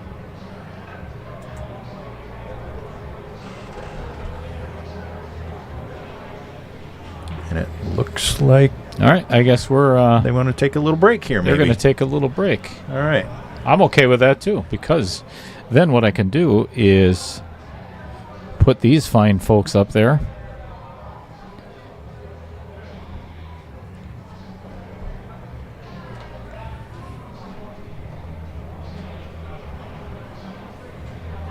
And who are these folks, Dale? Well, this list of fine people are all of my sponsors, and it is up to date as of last night at 1:30 in the morning. I think I was talking about that. Yes. So we probably have a couple of minutes, so I'm going to try to get through all of them as quickly as possible. And everybody knows that Jeremy West is no longer the owner of the varsity club. Let's see, about a half a year ago, maybe a little bit longer, sold it to the Carlson family, and Adam has been incredible with putting the booth in here and just kind of letting me do my own thing. And it's, I hope anyway, it from him, it's all of it's turning out really well so far. So it's not only good for my YouTube channel, but it is also good for business for the varsity club. And quite honestly, that's more important, because without the varsity club, then there's no booth. So. Wouldn't have a chance to be here. So Nope. no. Thank you, Adam. That Kramer guy from Seinfeld is the next one on the list we were there. talking about him. Yeah. He owns something called Wibhoff, which is the Wisconsin Billiards Hall of Fame. You know what? As long as we have that up there and have just a moment, let me see if I can find it real quick. So much for real quick. Yep. Real quick. 30 seconds later. Not so fast food. That right there. Call it. There you go. So if you're not already a member of Wisconsin Billiards Hall of Fame, this is how inexpensive it is. Yeah. A 5-year membership is only $40. So you have voting rights. You are automatically invited into the Wisconsin Billiards Hall of Fame banquet and tournament, which is always split into 2 different divisions every year. Actually, what he does, if, say, for example, there's 80 players that sign up, he takes the top 40, that's the upper division, bottom 40, lower division. Very simple. Yeah. Anyway, there's nobody better than John Kramer at the preservation of the history of pool in the state of Wisconsin, and he's also helping out several other states to do the same. So, and that's no small feat, mind you. There's a lot of pool played in the state of Wisconsin and it's been played in the past. So kudos to John for taking care of that. No doubt. So, now if I got to get back to my sponsors right there. Joe and Riley Pischauer, along with Steve Douglas, over the last 3 years have been just incredible with Q giveaways, giving away a couple of gloves. It's such a dynamic company. I mean, you see Pischauer all over the world. Absolutely everywhere, yeah. And all the different streams that I look at, they're a big supporter of pool overall at both local, small level like this and at the international level. So, you betcha. Great company. I'm proud to own one of their cues. Me too. Autumn Grusella and her senior writer, Tracy Lerma, from Inside Pool Magazine. Autumn being the owner, does a phenomenal job in promotion of the pool as well. Excellent. Like the players are back at the table, and I promise we will get back to that at some point because I have a lot more people to thank. Yes. As it should be. A great set of sponsors here, Dale, and I'm glad to see everybody that's come on and that continues to come on to help push this forward. As soon as Tarek breaks, I'm going to throw this up on the screen just for a moment.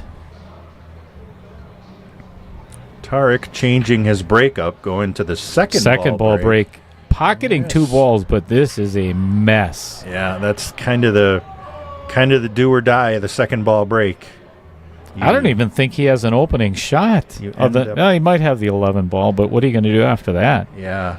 This is ugly. It's a little messy. All right, he's going to take a little bit.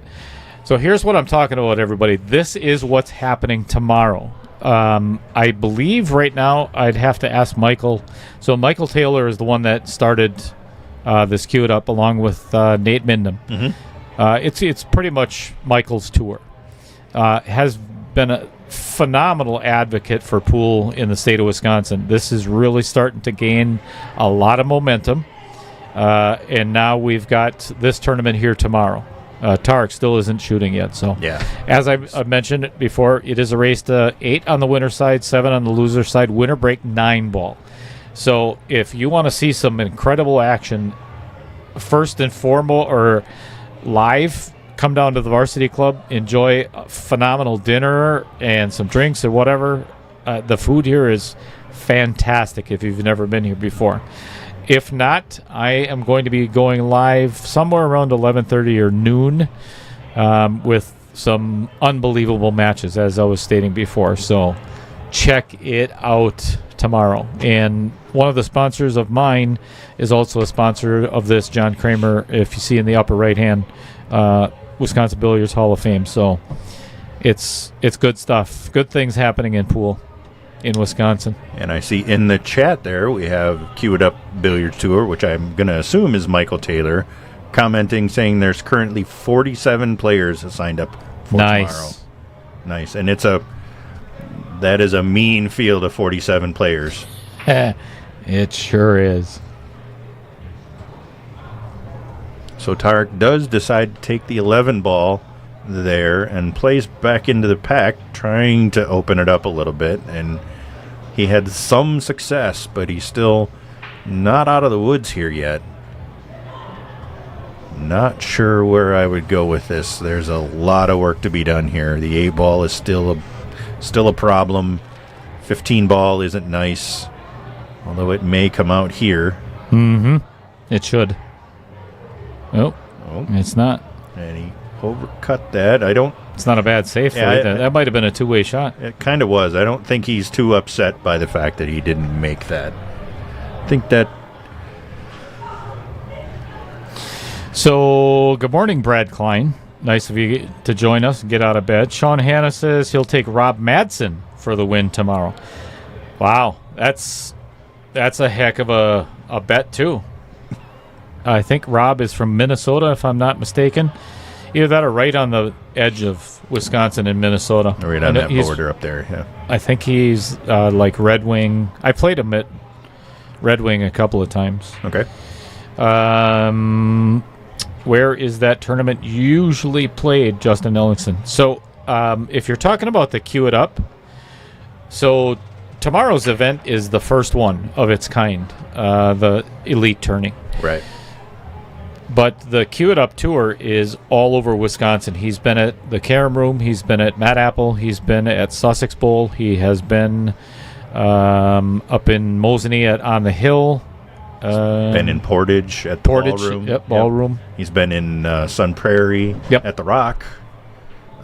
Has he been? I think there have been other Cue It Up stops here Several. other than the Elite. So, yeah. Yep, he's not here. Not here? No? Nope, haven't been at the Varsity Club. Okay, never mind then. This will be the first. Not that I know of. First stop here. Okay. Robbie looking to play safe-ish by not a bad play. Getting rid of Tarek's duck there. Probably the right play, honestly. This is going to be a bit of a chess match here. So, Justin, the Hall of Fame. So, this year, John Kramer, chime in if you're still out there and watching. I'm sure you are. I think the Hall of Fame banquet and tournament is back here at Varsity Club this year. So, John has done it at 4 different locations, if I'm not mistaken. Carom Room, Mad Apple, Varsity Club. I can't remember the other one. I think there was 4 locations. I'm not sure. Correct. Jump in there, John, and explain it if you will.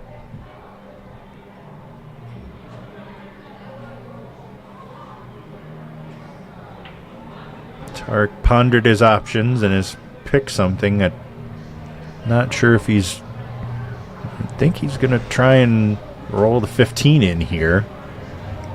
Maybe try and get some kind of a breakout on the 12 and the 10. Nope, never mind. He's ducking. Yep. Sean Hanna, I agree with Larry Dasso. You should be playing tomorrow as well.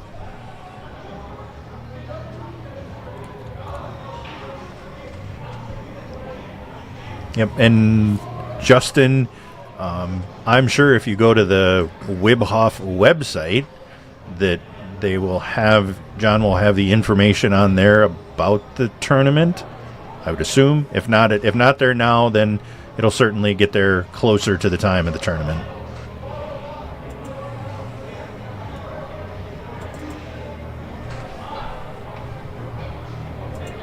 I'll bet there's somebody in the chat that'll find it before I can. And on top of that, the Wibhoff website also has another really good resource for any pool player in the state of Wisconsin, their tournaments page. That's something I check on a regular basis.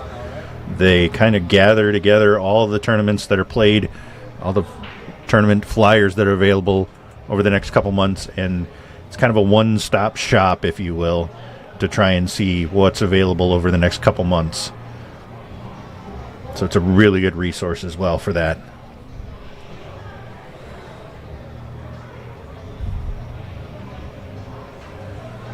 Robbie kind of just punting there by rolling the 7 ball up the table and back down. He disturbed the 10 and the 12 a little there, which I don't think he really intended to do, but he still didn't leave Tarek much to work with. Tarek looking at if the 10 ball goes.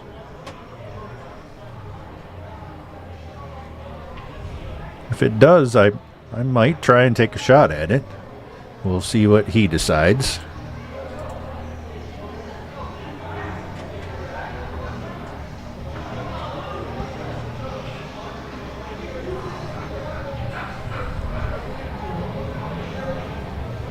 Looks like that's what he's going to attempt here. Still not quite set on it. Still make it up in his mind for sure.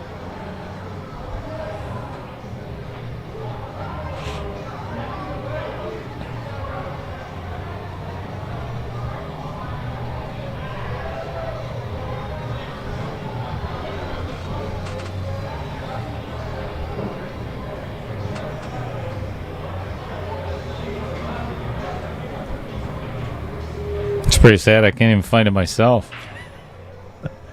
That's sounds like a personal issue, Dale. It is. We don't want to talk about it, or I don't want to talk about it, and I'm sure Baby Cheddar doesn't want to hear you talking about it. No, definitely not. I don't know if Baby Cheddar's even in the chat anymore. I think her boyfriend may have picked her up for the weekend, and she's no longer interested in the stream tonight. But I get it. Probably not important enough against the boyfriend. I would understand that. Yeah, I mean, if my boyfriend picked me up, I would probably. I'm sure. Wait a second. Wait a second. Wait. Swiss Miss will probably have problems with that. Oh, without a doubt. Mama's camping this weekend. Ooh. Mama Cheddar. And Nader Animator. Oh. The 10 ball did go clean there. It did. That's all right. And I think looks like he's got some angle on the 9 to maybe pop the 8 ball out. 100%. Yeah. I would actually run into the 3 instead of the 8. Yep. That's going to drive that 8 ball out of there and leave him with almost a guaranteed shot on the 15. Yep. And he's still got the 12 there as backup if he doesn't have the 15 the way he wants it. So yeah, if he runs into the 8 direct, it's going to go towards the 6, and that could get ugly. If he runs into the 3 ball, that's going to drive it towards the middle of the table. Oh, Baby Cheddar coming back in the chat. Interesting. Playing D&D. Some Dungeons and Dragons Friday. I did that when I was young and Yeah, during the whole time when it was, considered satanic worship and Ozzy Osbourne chewing the head off doves on stage. Yeah, that's when I got my start in D&D. Heck so yeah. You betcha. That would have been right around 85 or 86. Yes. Yep. Yeah, me too. Thankfully, my parents were intelligent enough not to realize that a fantasy game is fantasy, and that I had the wherewithal to separate fantasy from reality, so we didn't have any problems there. I think I might have had maybe a little bit of an issue with that when I was that age, but I think I still might have that problem. I was going to say, it never went away. Some days I wonder what's fantasy and what's reality. Yeah. Never mind. True. The way the world is. Yeah. No. Just laugh and shake your head and think that can't possibly be real.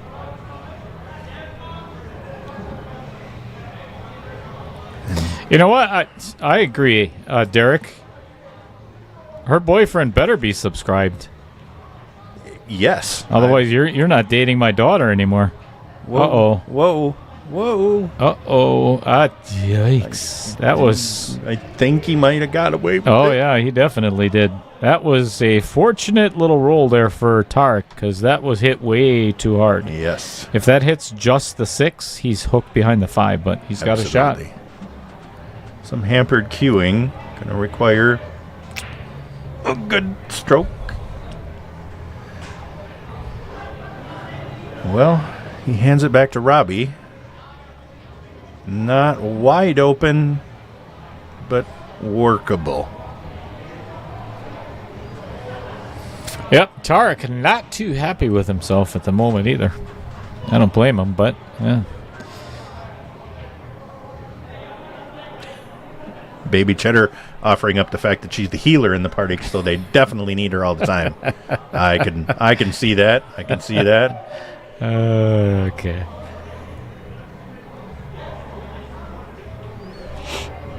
I was I'm gonna let my nerd fly a little bit here. Sorry for all those not Have involved, but yeah, I was the resident wizard in the party, and even when it's bad when your nerd D&D friends refer to you as Daddy Big Words.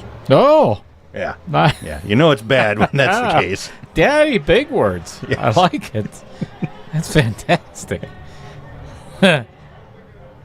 Oh, I almost forgot. Hey, Ba, if you do want to swing down tonight and pick up my balls, you're more than welcome. I wouldn't recommend it. Yeah. No, he's been in this booth where it's hot and sweaty. I don't think you want. Might have a little swamp. Never mind. No. Not today. Negative. All right. I believe that Robbie, if he decides to play aggressive, he's going to play this 5 all the way down in the bottom left-hand corner and draw right. Never mind. This would have been my option, is to play safe. That's the corner of death. So I'm thinking he was. Yeah. He didn't get completely tight to the 5 ball, so Tarek does have a kickable 8 ball, so he could easily put this in the side pocket. He could. Let's make this fun and zoom right in there and see how this turns out. And earlier in the match, the way he kicked it, that 15, trying to cut it backwards into that side pocket, you got to think he's going to at least get a good hit here, if not get it close to the pocket. What's going on, Jamie Caston? What's the score of the Brewers right now, buddy? I don't have time to look. Got a pool match going on here. Right. More important things. Jamie, how many times have you been out golfing already this year? Either way, I'm jealous. Jerk. Yeah.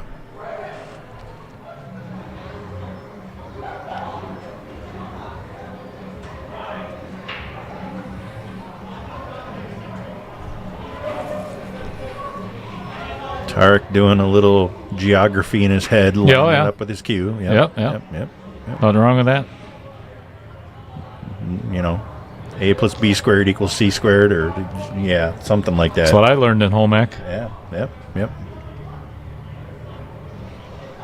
Do they even have home ec anymore? He made it. He made it. Nice shot.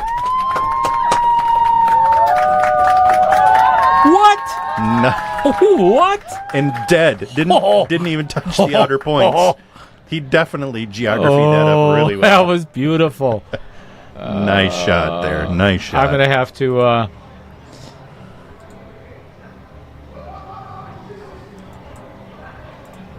yeah. Past the 10-second mark. That's okay. I can always go back. I'm going to do a highlight reel and just, go through 487 hours of content. Hey, that's... And why not? I got nothing better to do. Right, yeah. It sounds like a good thing to do with the next week and a half, Absolutely. What a shot. What a shot. Absolutely. He deserved Unbelievable. All right, let's update that score. And all of a sudden, from 5 games down, he is only 2 games down. And still sticking with the second ball break. So Tarek kind of accepting the fact that it's not going to be wide open racks and there's going to be a little more strategy involved. Well, then, Jamie, I don't feel so bad. We're on the same. I've been out 4 times this year myself, so.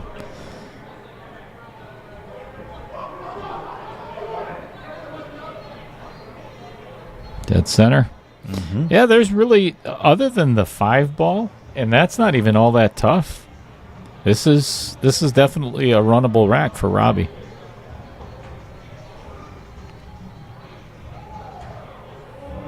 Yeah, it's not wide open, but it's definitely doable. Yeah, fortunate he got away from that 14 ball just enough to shot on the 2. Yep.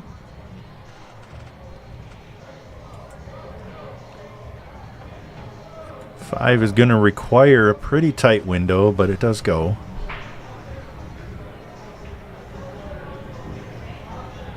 And he's got, a little bit of an angle on the 3. Yeah. I'm thinking he doesn't want to leave it till last, but no, I'd want to get on this 5 right now. Yeah. Yep. Straight follow. That's what he's doing. Not going to come up where he wanted. Not there. He's all right. 1 ball, probably. Actually, he could pull it away from the 6 without touching it and have.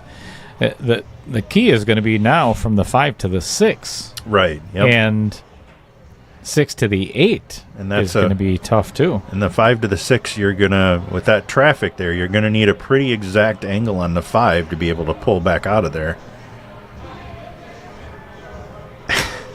I was going to say, his pullout game is going to have to be on par here. Good one. I like that. Good golf reference. Yep, absolutely, yes. Fantastic. All right, so he pushed the 6 down into a pocketable position.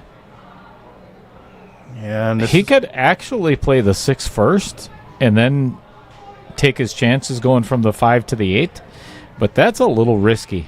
Yeah, and if he takes the 5 now, well, he's taking the 6, so never mind. We'll just watch. Mm-hmm. That's how I commentate best. All right, so you got to watch out where that 13 is going to go. That's what I was thinking. Yeah. And I think he's just going to just give the 13 a little bit of a nudge and kind of move it out of the way and then take what the table gives him on the 8 ball. I don't think I would try to do much with this. Just like that, but...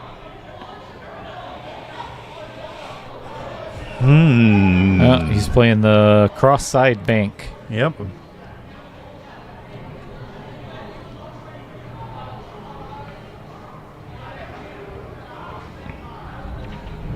Give this one just a twist of outside to make sure it stays true to the angle.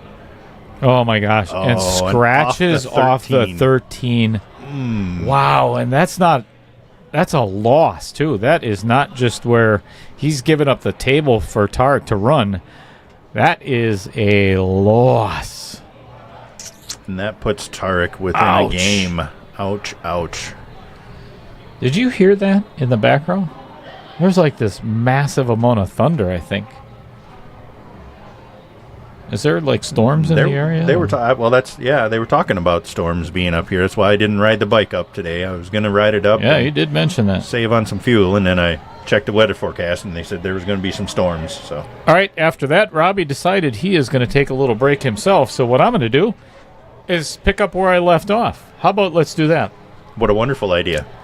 MAP, which stands for Midwest Aerial Productions. That is my nephew, Cody Retlick. And he, if you remember the video from down at Sussex Bowl, he's the one that produced that. And he's also going to be doing another one for me here at Varsity Club. So also, he has a company that's called Drone Adair. And he always, his business is, he has a platform for a ton of other drone pilots as well. So, pretty good company, is doing really well. And our tournament director here on Friday nights, and now our new league director, is Mr. Matt Strong of the Strong Knife Company. Still doing some incredible work with hunting knives and fishing knives and so on and so forth. I think they just made an announcement in here somewhere. Okay. Oh, yeah, that was definitely thunder. Definitely some storms. Holy smokes, we're just getting hammered with stuff. Well, it's a good thing I didn't ride the bike up there. Oh, no doubt. Mr. Dumper Dan Welch of Dumper Dan's Charter. That is it's not just my opinion because he's one of my best friends, is the fact that he is one of the best charter fishermen on all of Lake Michigan. If you want to catch salmon, he'll point you in the right direction where the salmon are, or he'll actually drive you out there. I honestly have been thinking about setting up a little charter there with Dumper Dan. I haven't been out fishing in quite a while, and I just piqued my interest. More than anything, I would just like to have some salmon to throw on the smoker, honestly. Now, honestly, is the best time to do it because of the fact that this is salmon season. Yep. The beginning of spring, middle of spring. This is when they're hitting pretty hard. So, contact Dumper Dan. Also, he's going to be commentating on the finals. For the finals, okay. Yep. Awesome. So, Rich and Sue Stadler of Billet Spin right here in Oshkosh does some incredible work with spinners, tops, and he does custom pens out of the most elaborate metals you've ever imagined in your life. Wisconsin Pool Players Society, as I had said before, 10,200 members as of just recently. That is Andy Kuntz and his wife. Right below that, Bobby Joe Kuntz. She owns Home Sweet Home Realty in Waupun, Wisconsin. So if you can zoom in a little bit closer, and her phone number is right at the very bottom. She just started her realtor's business not that long ago. So if you're looking for something in that area, look her up. Mr. Brent Lucas of Midstate Amusements, and let's see, the players are back to the table, so I've got 3 more to do a little bit later.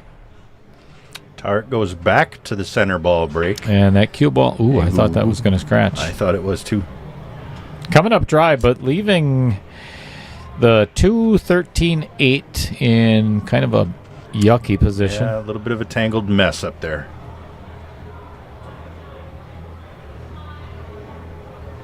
We'll see what Robbie comes up with for a strategy to try and clean it up. Because I would think with the rest of the table laying the way it does, he's going to start with something. Looking at it.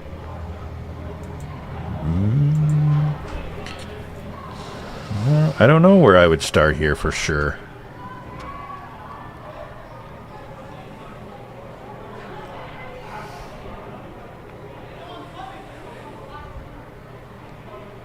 To be honest, I'm not sure what I would take here either. I think I would probably play the 9-ball first and run into the 2, if I can.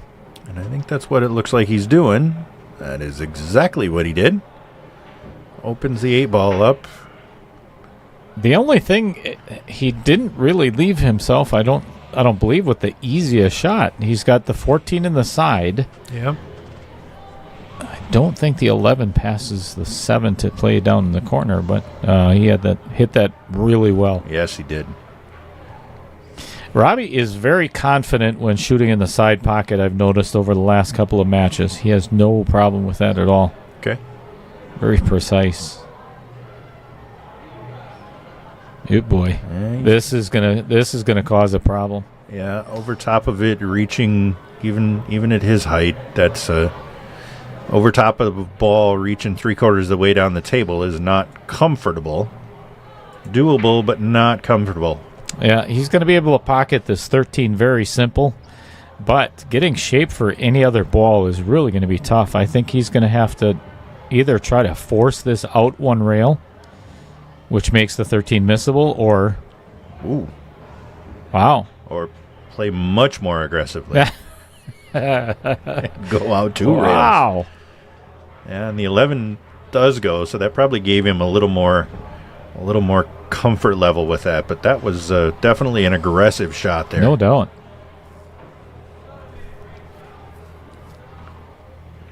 Robbie looking to put a stop to the skids here that he had after cutting out to that 7-2 lead, and Tarek just keeps kind of chewing back into it.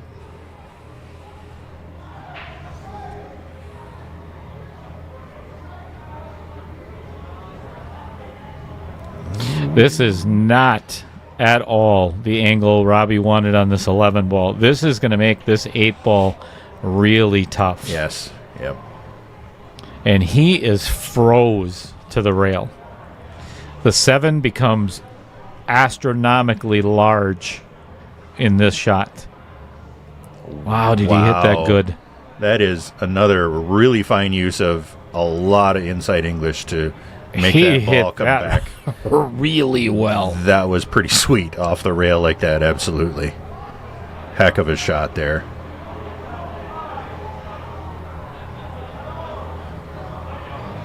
And he capitalizes on the opportunity.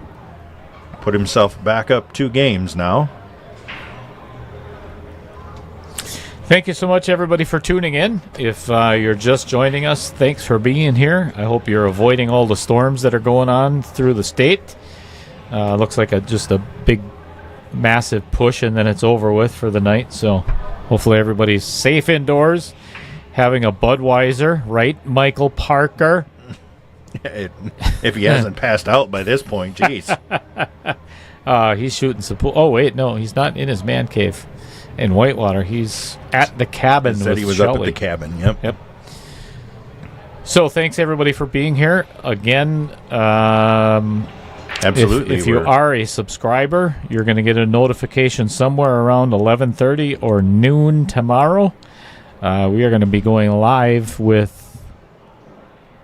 We're still up at 117 viewers watching. This match is tight. We keep having back and forth. This is what's coming on tomorrow. And make sure you are subscribed and hit that little notification bell so you'll know exactly when Dale goes live tomorrow with this queued up elite tourney, which I'm really curious to see, to watch the play that we're going to get on this stream table. I am sure it will be phenomenal. Oh yeah, all the good matches are going to be well. They're all going to be good, but premier matches. Yeah, the sad part is you're going to miss a lot of really good matches. You by will. Only having one streaming table. You are correct. Yeah. I if I had, I don't know, about 20 grand. I was going to say if you hit the lottery and had a couple million, you just set the whole place up as a stream. I could actually put a camera above every one of these tables and I'm going to leave it at that because I had an idea when I was still at Mad Apple that I still want to do, but it costs. It's pretty considerable. You need some cheddar, yeah. Yeah. Oh, well played. Oh, that's excellent. That's fantastic. Yeah, I try.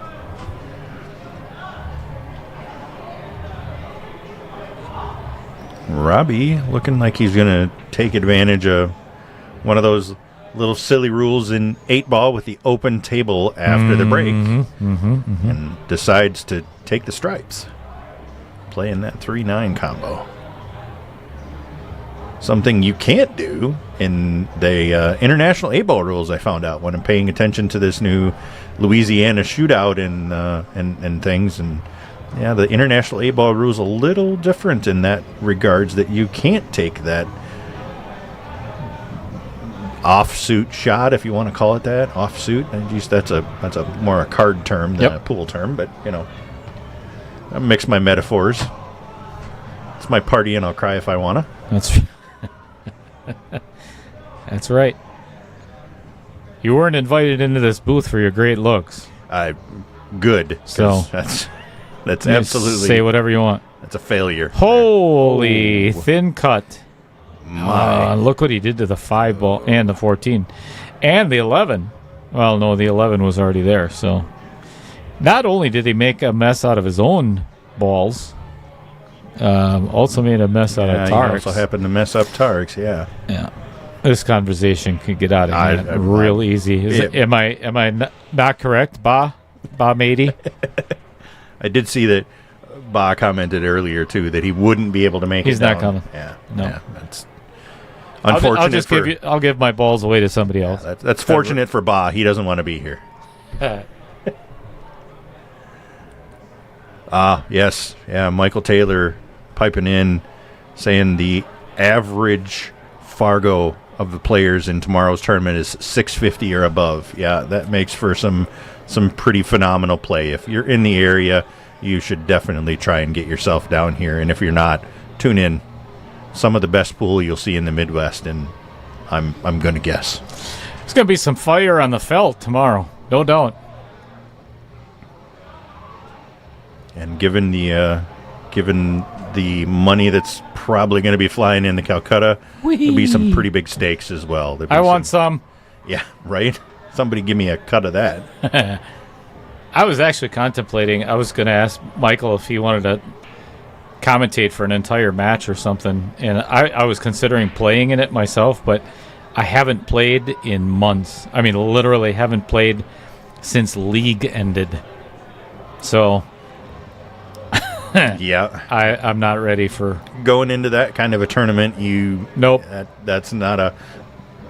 That's a recipe for here's my money. Thanks for playing. Yeah, there you go. Here's my donation. Yeah, right.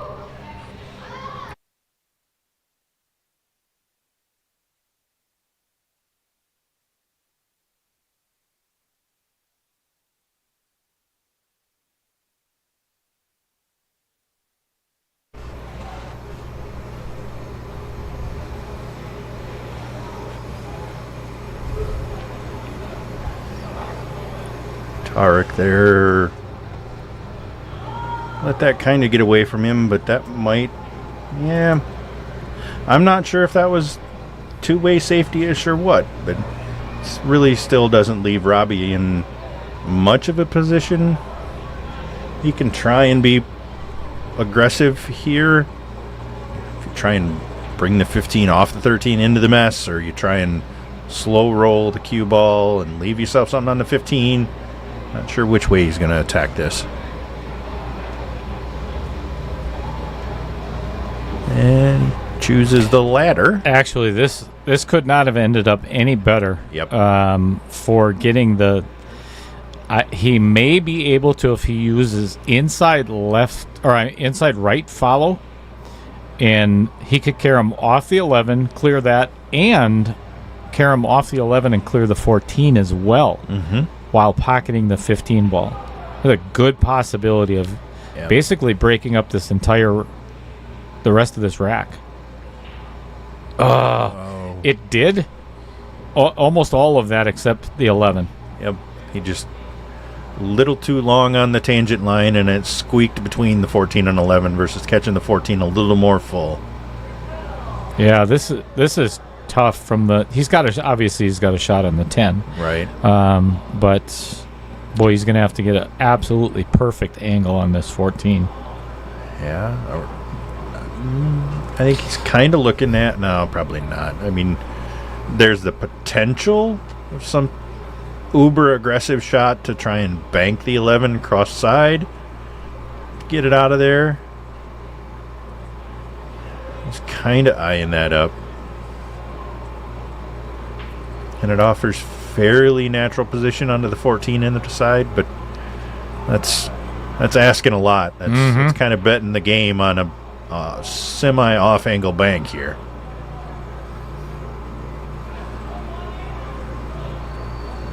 Yeah, and all these games are pretty big now. Yes, yeah, we're getting down to the point where every game Every really, shot matters. really is worth more. Yep. Because as we saw earlier, either of these guys is capable of running a 4 or 5 pack. So you get on top of a game and get away with one and get the break, and either of them could get out from here, out of the match entirely, not just out of a rack, but out of the match. And Robbie decides to duck there, putting Tarek in a pretty rough spot. It's not a bad idea. No. He's got a fairly doable hit on the 3 coming off the bottom rail to, not wanting to give Robbie ball in hand for sure, to give him a chance to clean up on the 11. But Tarek is looking the other way. So that makes him, he's going to do the opposite of what I said, which is perfectly They never do that. No, never. We're always right. I tell you, I've never missed a shot from the booth. Yeah. I make everything I look at. It's a fact. Doesn't mean that I get position, but I make every shot. Mm-hmm. Yeah. Same. That's good. I'm like a 950 Fargo from the booth. I get a kick out of the 900 Fargos on a keyboard at home. Yes. Because and I've watched. I've said this several times. I also watch a lot of other streams to make my stream better. One of my favorites to watch is Collins Newey, which is Post Up. Yes. In Sacramento, California. It's Oscar Dominguez. Yes. Yeah, place. Oscar's room. Yep. So he always says too about it's funny because you've got what a shot. Wow. What a pin. What a shot by Tarek. Yeah. Turns Robbie's safe into a resafe of his own. That was a beauty. Absolutely. It's there are 800 Fargos on their keyboard, but as soon as they screw their cue together, they're about a 350. Yes. Yep. I've read some commentary from some of those people.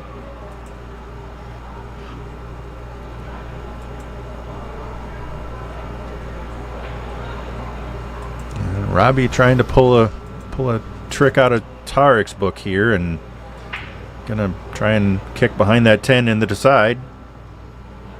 Good hit.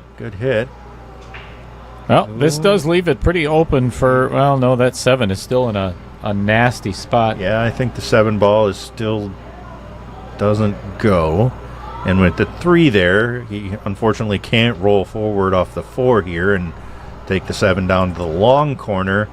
So we got some work to do here.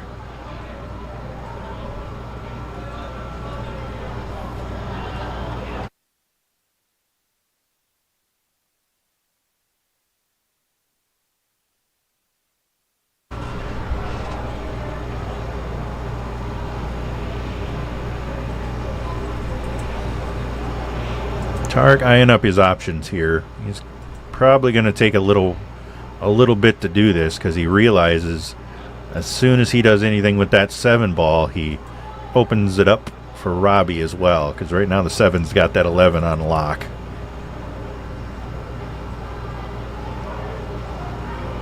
So he's gonna take a look at all of his options.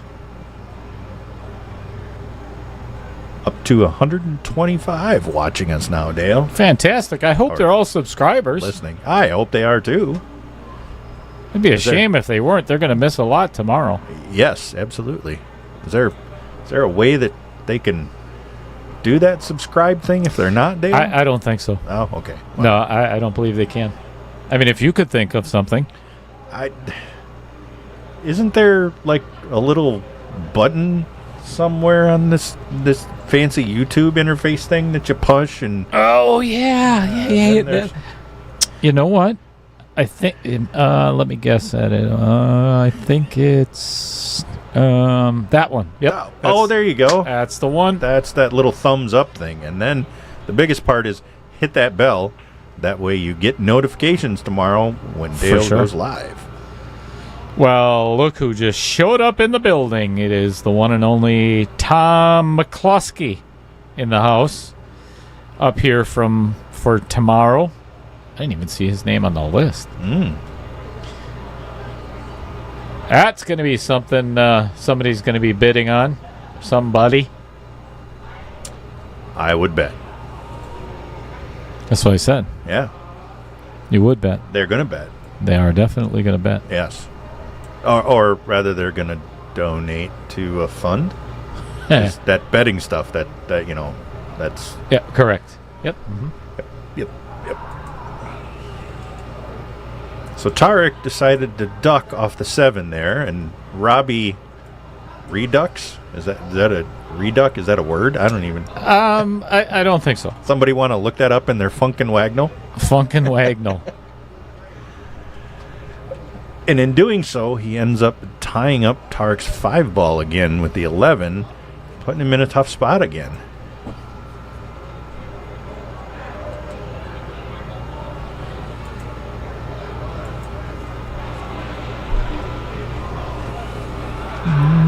Tarek looks... I think he's going to...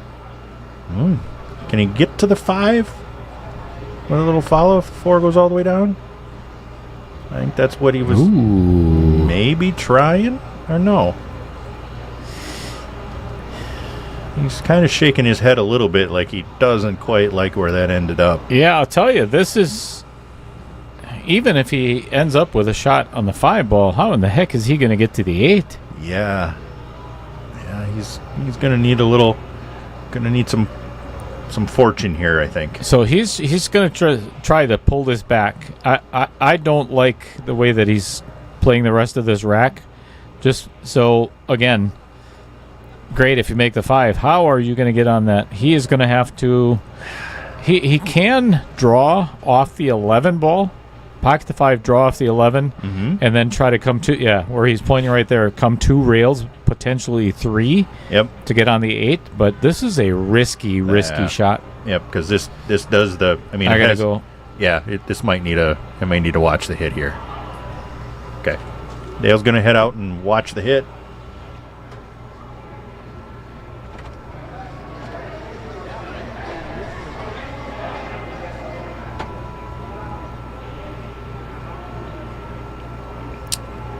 This one, I'm pretty sure he's going to record on his phone. So it's a good way to just make sure that there is no doubt and no one to question it.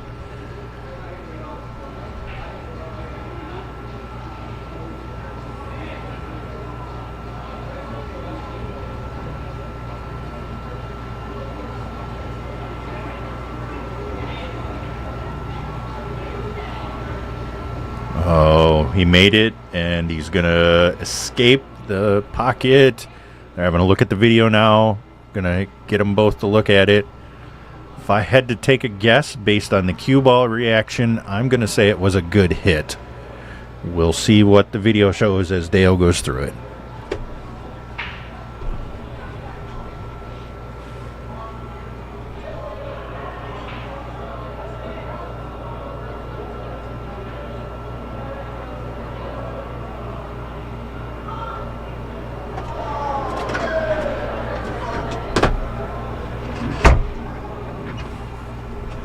And given that Tarek's shooting, it must have been a clean hit. Not even close. Wonderful. It was a good shot to get back there. It was somewhat close. It was somewhat close, yeah. It had to be somewhat close, but that's a fine out there. That was fantastic. Yep. And he played it almost exactly, like I was saying, draw off that 11 ball and come 1 or 2 rails or 3 rails, and he's fortunate he did not scratch. Absolutely, yeah. it was definitely heading that direction. So, All right, we've got an 8-7 match. We knew it was going to be close. Well, we didn't know that about an hour ago. yeah, but- about an hour ago, we were questioning it when Robbie was kind of running away, but they have definitely caught it back up.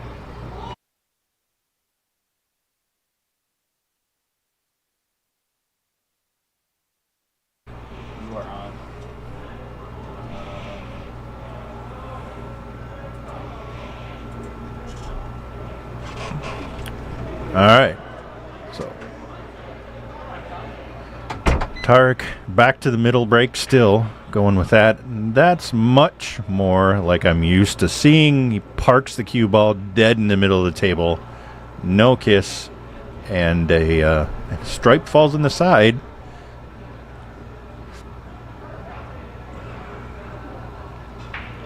Unfortunately, the 11 and the 4 don't look pretty. So he's got some work to do. Not quite a wide open rack, but he's going to ponder his options here and see if he can come up with a path for the cue ball to get through this rack.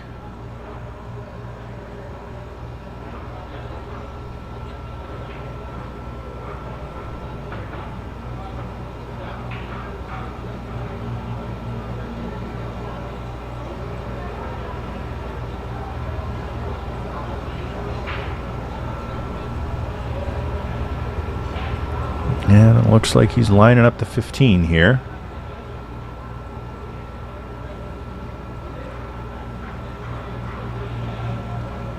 Catches it a little thin.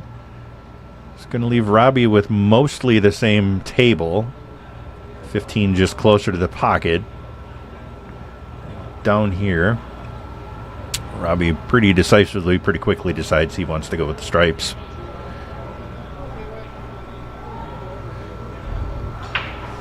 And again, really the only problem on the table for the stripes is the 11 ball.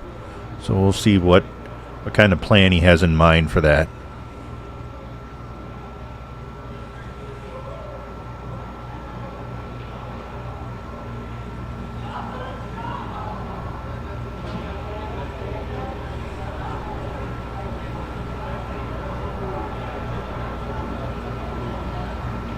Looks like maybe he doesn't quite have enough angle or as much angle as he wanted to be able to get to the 11 off the 10 there, so he's going to leave it and go up at the 15.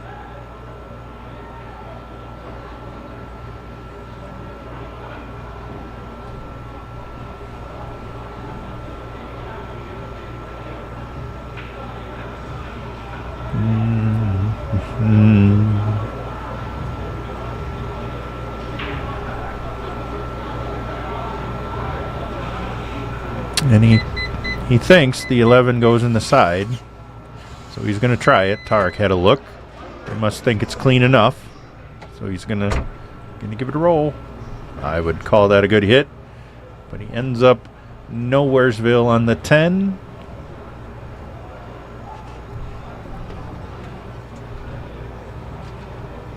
Later. Was there another game?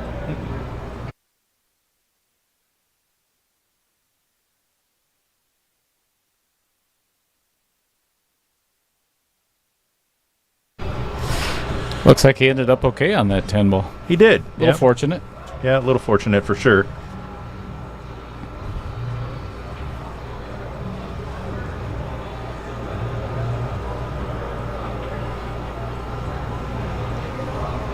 And with this, Robbie pulls himself back out to a 2-point lead.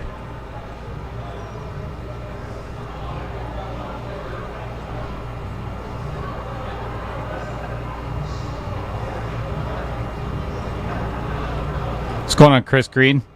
Chiming in the chat there. Racine. So he's thinking Jesse Engel from Minnesota to win the tourney tomorrow. That's a really good bet. And Jesse has played a lot of the professional events. I got to commentate on actually one of his matches down in Baraboo for the BCA CSI event that's coming up this weekend, as a matter of fact. So Jesse is definitely one of the favorites tomorrow. Kevin Dorn, we're just going to ignore that comment. And Jim Horn, you are extremely welcome, and I appreciate you being here along with everybody else. We've got 133 viewers right at the moment, and that's awesome. And I'm telling you, this is just the beginning of this weekend. Obviously, duh. Yeah. Not to be Captain Obvious, but Friday is usually the beginning of the weekend. But that isn't that? I think that's the order of that weekend. That Friday, Saturday, Sunday. Sure. That's what they taught me in like second grade or something. Yeah, me too. Yeah. So, Cue It Up is going to be here tomorrow. Michael Taylor is bringing the whole entire crew of about 50 players, somewhere around there, and they're starting to slowly file into the pool room right now. As I mentioned, Tom McCluskey just walked in. I didn't even see his name on the list, so that probably makes 48. And quite a few other players are already here, so it's gonna be fun. John Kramer with Wisconsin Billiards Hall of Fame weighing in. He thinks McCluskey and Engel in the finals and J-Fed for a third. That's a pretty good order. I wouldn't bet against it, I guess. Well, you've got Nate Mindham, who's already here. Yep. Obviously, if it wouldn't be called the Cue It Up Tour if it wasn't for Nate Mindham. Absolutely. Owning Sponsorship, yep. You know what? Actually, I might be able to put... Yeah, I'll just... While we're waiting for Robbie to make his decision here, this is the scoreboard that I made up today. So this is tomorrow's scoreboard. Obviously, I got to shrink it down to size and everything else, but yeah. Looking good. Yeah, that's going to be fun. Yep. As I said, as soon as I get the notification, I'm going to turn it on, and even if I got other things going, it'll just be playing in the background. What's more important? I can't think of anything more important. Mother's Day is Sunday, so I would highly suggest all of you sons and daughters treat your mom right. Absolutely. Get her some flowers, get her something Sunday. Give her a phone call. That's the absolute least you could do. That's what I'll be doing. Have a phone call with my mother, and down in Kansas they live. Mom and Dad moved down there 15 years ago or so now. They decided to get out of the Wisconsin weather. Smart people. Yeah, I've been down and visited them a couple times, and I don't blame them. I don't blame them at all. My wife wants to go to Florida, and it's so humid in the summer. I just can't. That's one of sadly, that's one of the warmer places that would be last on my list, both because of the humidity and the swamp and the population, the rest of the population of the state. It's just not not my kind of crowd, I guess, if you will. No. Well, we've got Lisa and I have family down in Florida, right above Florida Keys and Tavernier. But I don't know if I'm ready to live there. Yeah, I say Mom and Dad are in far western Kansas, and they get a tiny bit of snow in the winter, but generally when they get snow, the whole town just shuts down because nobody knows how to drive it. They don't own plows. The governments, the counties and stuff. One snow plow for the whole state. Yeah, they literally, for a while they lived in the northern panhandle of Texas, and literally there is a gate on the roads in and out of town, and when it snowed, they just shut the gate. Like, you didn't leave town. That was it. Yep. So I found that a little peculiar when I was down there in my 3/4-ton pickup truck with snow tires on it, because it was like February. They were all looking at me like I was crazy as I went across Kansas on the interstate. No, for sure. Doing 80 with my snow tires in a blizzard. I was like, whatever.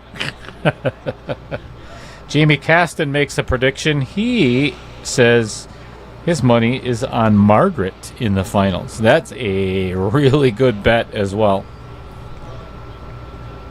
That woman can work her way around a 9-foot table. Can you imagine what she's going to do on a bar box tomorrow? Yeah, that's been one of the fun things about watching the pros play in that Louisiana Open, that shootout style where they play on 7-foot tables, to see them just tear apart a 7-foot table and make the shots that we all think are, oh my goodness, that's some terrible position, and to make them they just make it look trivial. It's just gives you an idea of how skilled they truly are. Mm-hmm.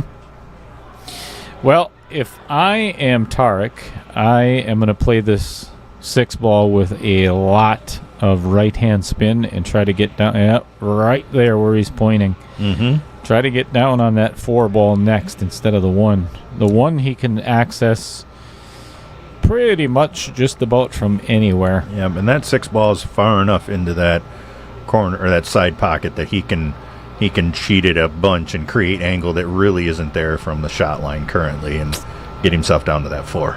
Dreamcatcher, that would be fantastic if you could join us tomorrow. That would be cool.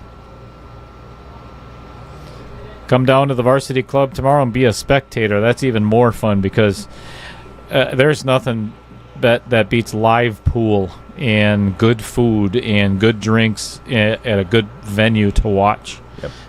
And the varsity club is it.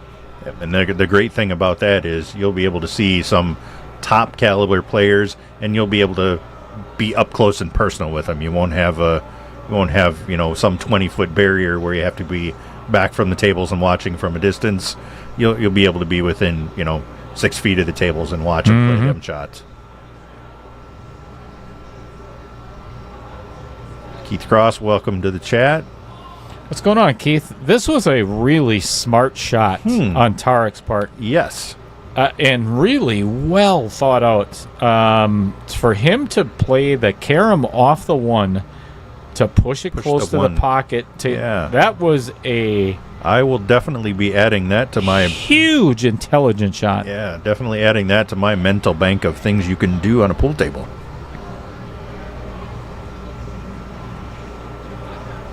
And this is, with the middle of the table wide open. Yeah, the only trouble is the side pocket that he has to worry about. Yep. And that probably isn't going to be going hard enough to get to that. Nope, definitely not. This was a heck of an out by Tarek. Absolutely. He is definitely still in this, full focus, given this everything he has, and he pulls it back to within a game.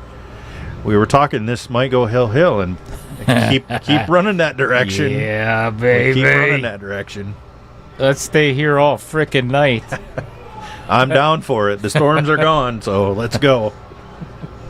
So Keith Cross, if nobody recognizes that name, he was the winner. So every year, Brian and I used to do the Veterans Tournament in November, and I make custom chessboards out of very exotic woods, super hard woods, and one of them was made out of a South African...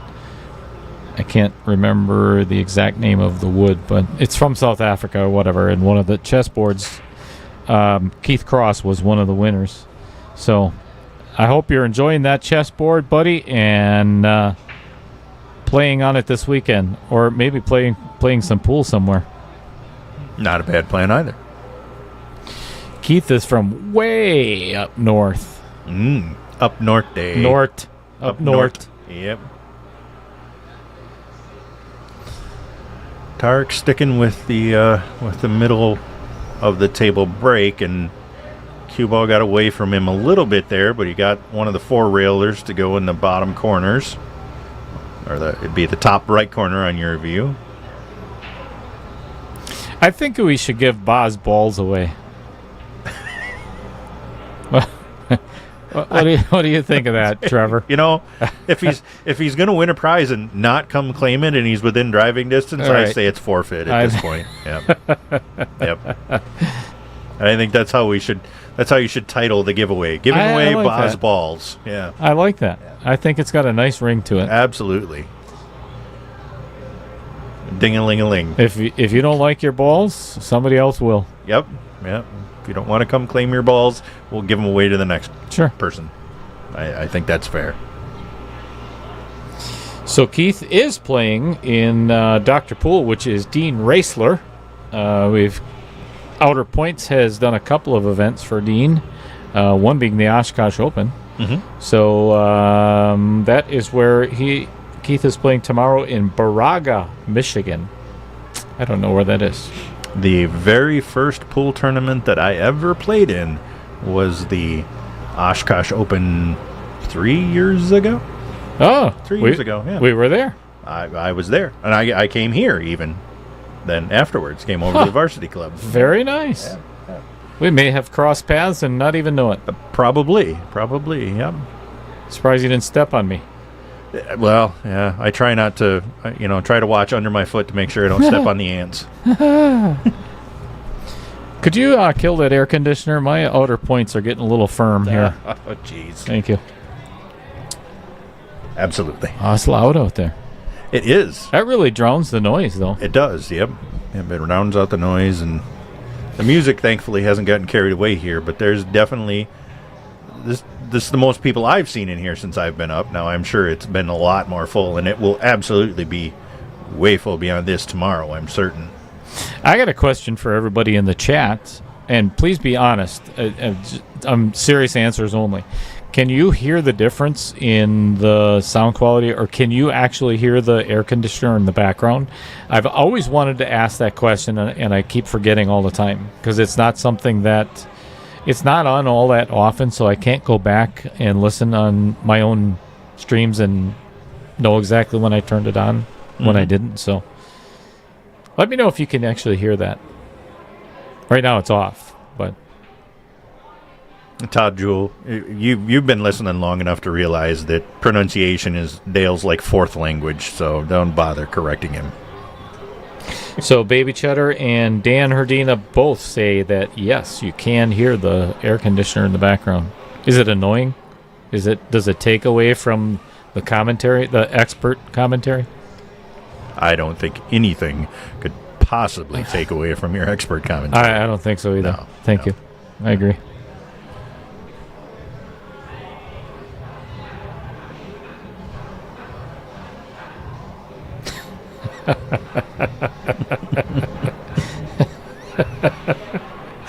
Wow.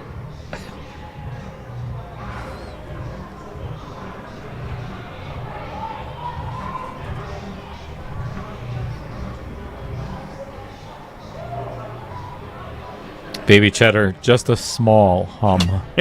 Right. No pun intended. She didn't even know she was being funny, and she's funny. I've Kevin Dorn, of course, never met her, but from what I understand, she's only just picking on herself by claiming something small. And she didn't even realize it. Yeah, no doubt. Yeah. Kevin Dorn, the cold does settle closer to the ground. Yeah, we'll just put him in timeout. That's okay. We can actually do that. Yeah. We have the ability to put somebody in timeout. And I think it would be fun as hell to do it to Kevin Dorn for the first time. Oh, he hasn't been saying much. And if not Kevin Dorn, then maybe Jeff Hefter. He seems to be looking for some trouble. Thanks, Jeff. Appreciate it. Yeah, thanks for being a sponsor there, buddy. You. And son of a... Even more, Mr. Kramer piling on. Attaboy. Feel the love, Dale. Feel the love. Wow. That's brutal. That is brutal, John.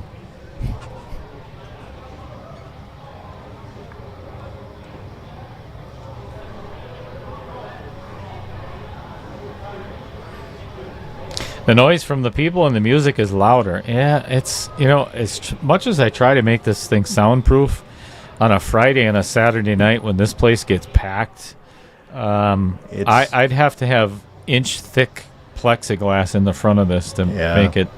I'm sure they make something you could mount to the plexiglass that would help with it, like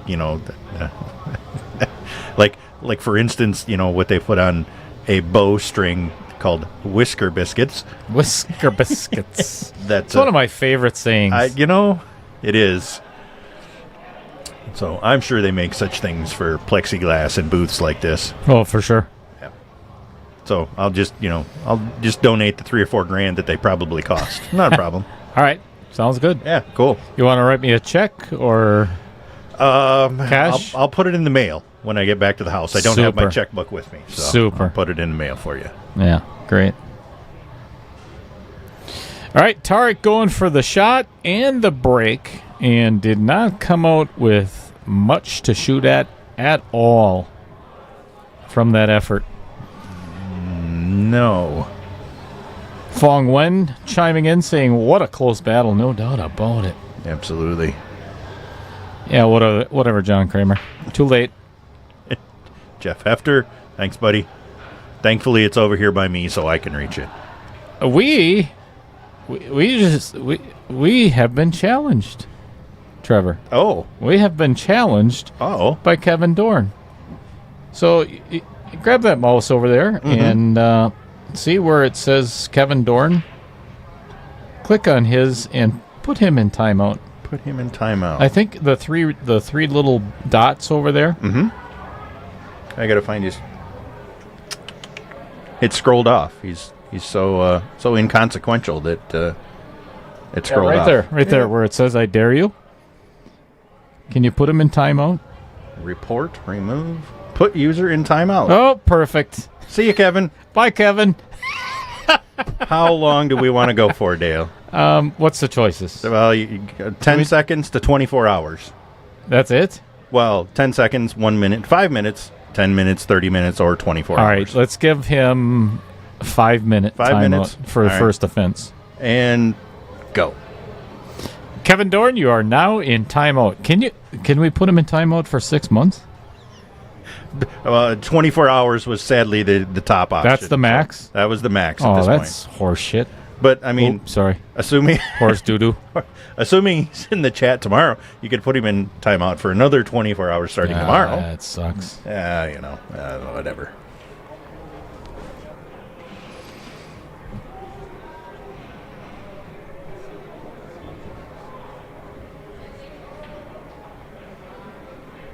Thanks for timing in, Judy, saying that she can't hear the air conditioner. I can remember from sitting at home that I can hear the air conditioner a little bit in the background, but it doesn't bother me because it drowns you out, so that's okay.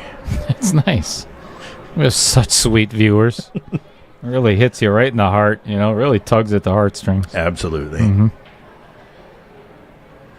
Brad Klein, we're going to ignore him too? Yeah, okay. Fair. Jeff Hefter, just one question. Is the AC controls too high up for Cheddar to turn off? You're a little behind, Dale. We talked about that did you already. say that already? I did, yeah. Oh, I mentioned that it's on my side of the booth, so thankfully I can reach it. Sorry. Yeah, sorry. It's normal. We all expect you to be behind. You're a little slow. It's okay. Oh, I'm a lot more than a little slow. I like this shot by Robbie. Just for the... Yeah, with the 8 ball flirting with that pocket down there. Well, the thing is... Messes up the 3 ball. Or maybe... No, the 3 ball's still clean, but... If I'm Tarek, I am going to bank this 2 by the 1 ball and call it. Literally call the 2. Mm-hmm. Because there's a good chance with a little bit of follow... he could get on the 1 or the 3. So, and it's kind of a two-way shot because of where Robbie's 15-11 are. Mm-hmm. And that's exactly what he's doing. Yep. I like it. Yeah. Yep. I just got a text message. A personal text message from Kevin Dorn. Aww. No, I'm not taking you out of timeout. Yeah. Well, you only have like 3 minutes left, Kevin. Come on. Yeah. You're that impatient? Quit your whining. Okay. Oh, that's a good shot. Yeah. Yep. Because that really... I mean, Robbie's got the 12, but the rest He's of the going to play table safe anyway. Yeah, he has to. There's just no way he can chase any of this. What's going on, Al Holden? Thank you very much for the mediocre commentary comment. Always appreciated. It is what we do best. Absolutely. I mean, that's what I signed up for.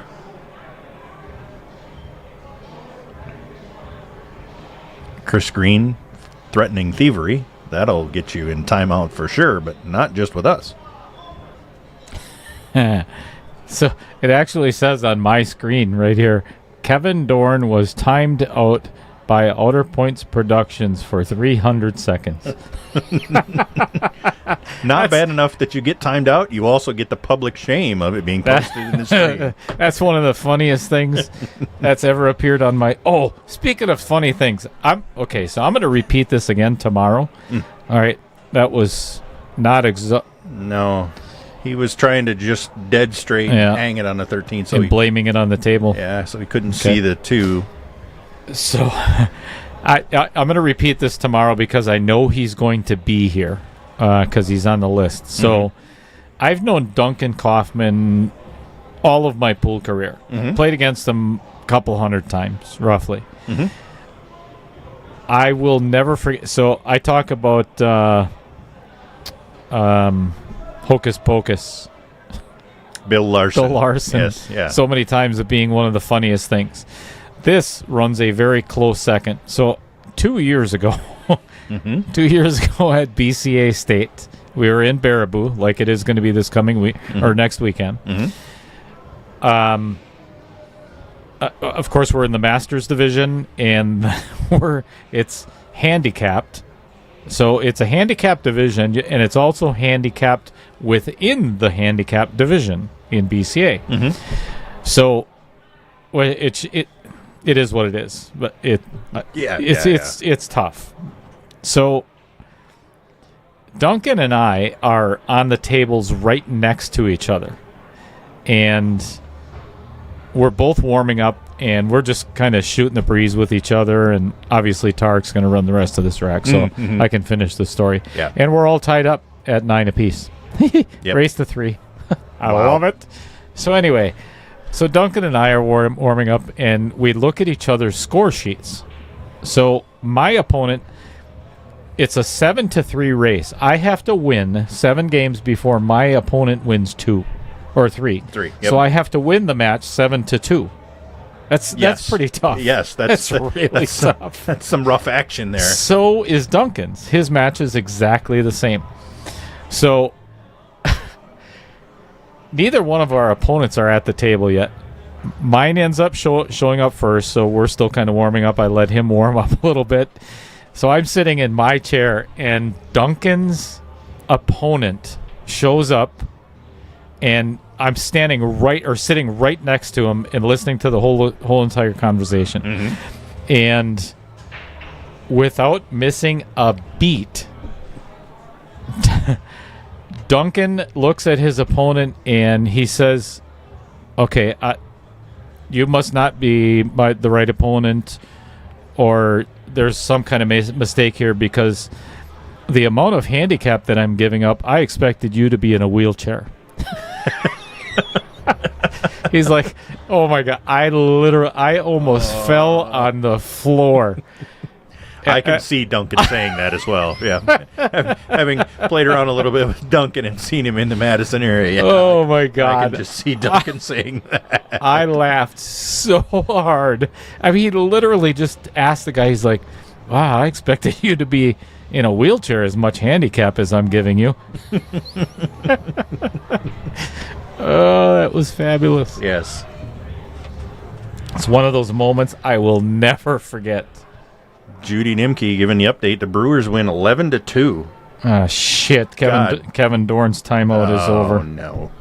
That guy. Son of a... Justin Schwartz, what's going on? He said he'll play. All right. Come on. Al Holden, he said, I just came in to see the redraw.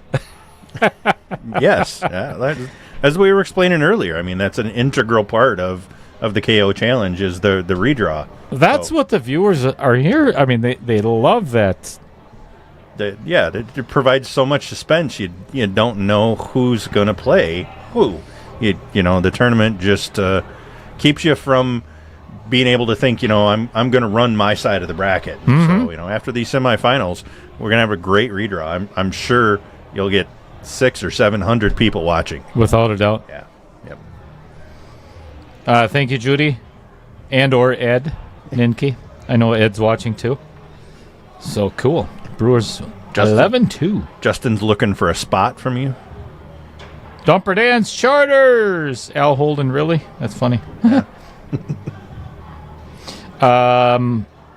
Justin Schwartz, what kind of a spot are you giving me? I'll tell you what. I'll give you the spot where, where you rack the one ball? On that spot. That's the one I'll give you. Sounds fair. That seems like some good action. I have always been that player, even growing up, because I wanted to play against the best, and I wanted to be the best. I don't like taking spots, and I don't like giving spots. So if you want to play me, we're playing even up. Yep. I understand that idea, and I can also see as a lower ranked player myself, I understand both the idea that you would, you want to challenge yourself, and the only way you get better is by playing better players.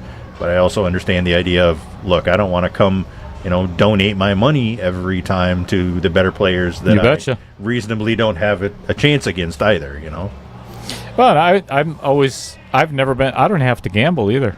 I've never minded at all. And my game isn't what it used to be anymore. But I was always one, if I can help any player to get better, I'll do it. Absolutely. For free.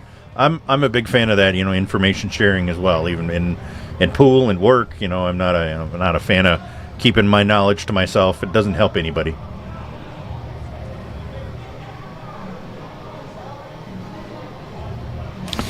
Ooh. What a time for Robbie Schmidt to miss a relatively easy shot. I did not expect that at all. I'm sure he didn't either, but... No, I was looking at this as Robbie's in double digits, and instead Tarek's at the table here. It's got I don't know if he's got much of an opening shot, or if you just duck here and leave Robbie in one ball hell. I'm ducking. Yeah. Yeah, because the 7-6 and the 1 is kind of a mess. Fong Wen. Absolutely. I will definitely play.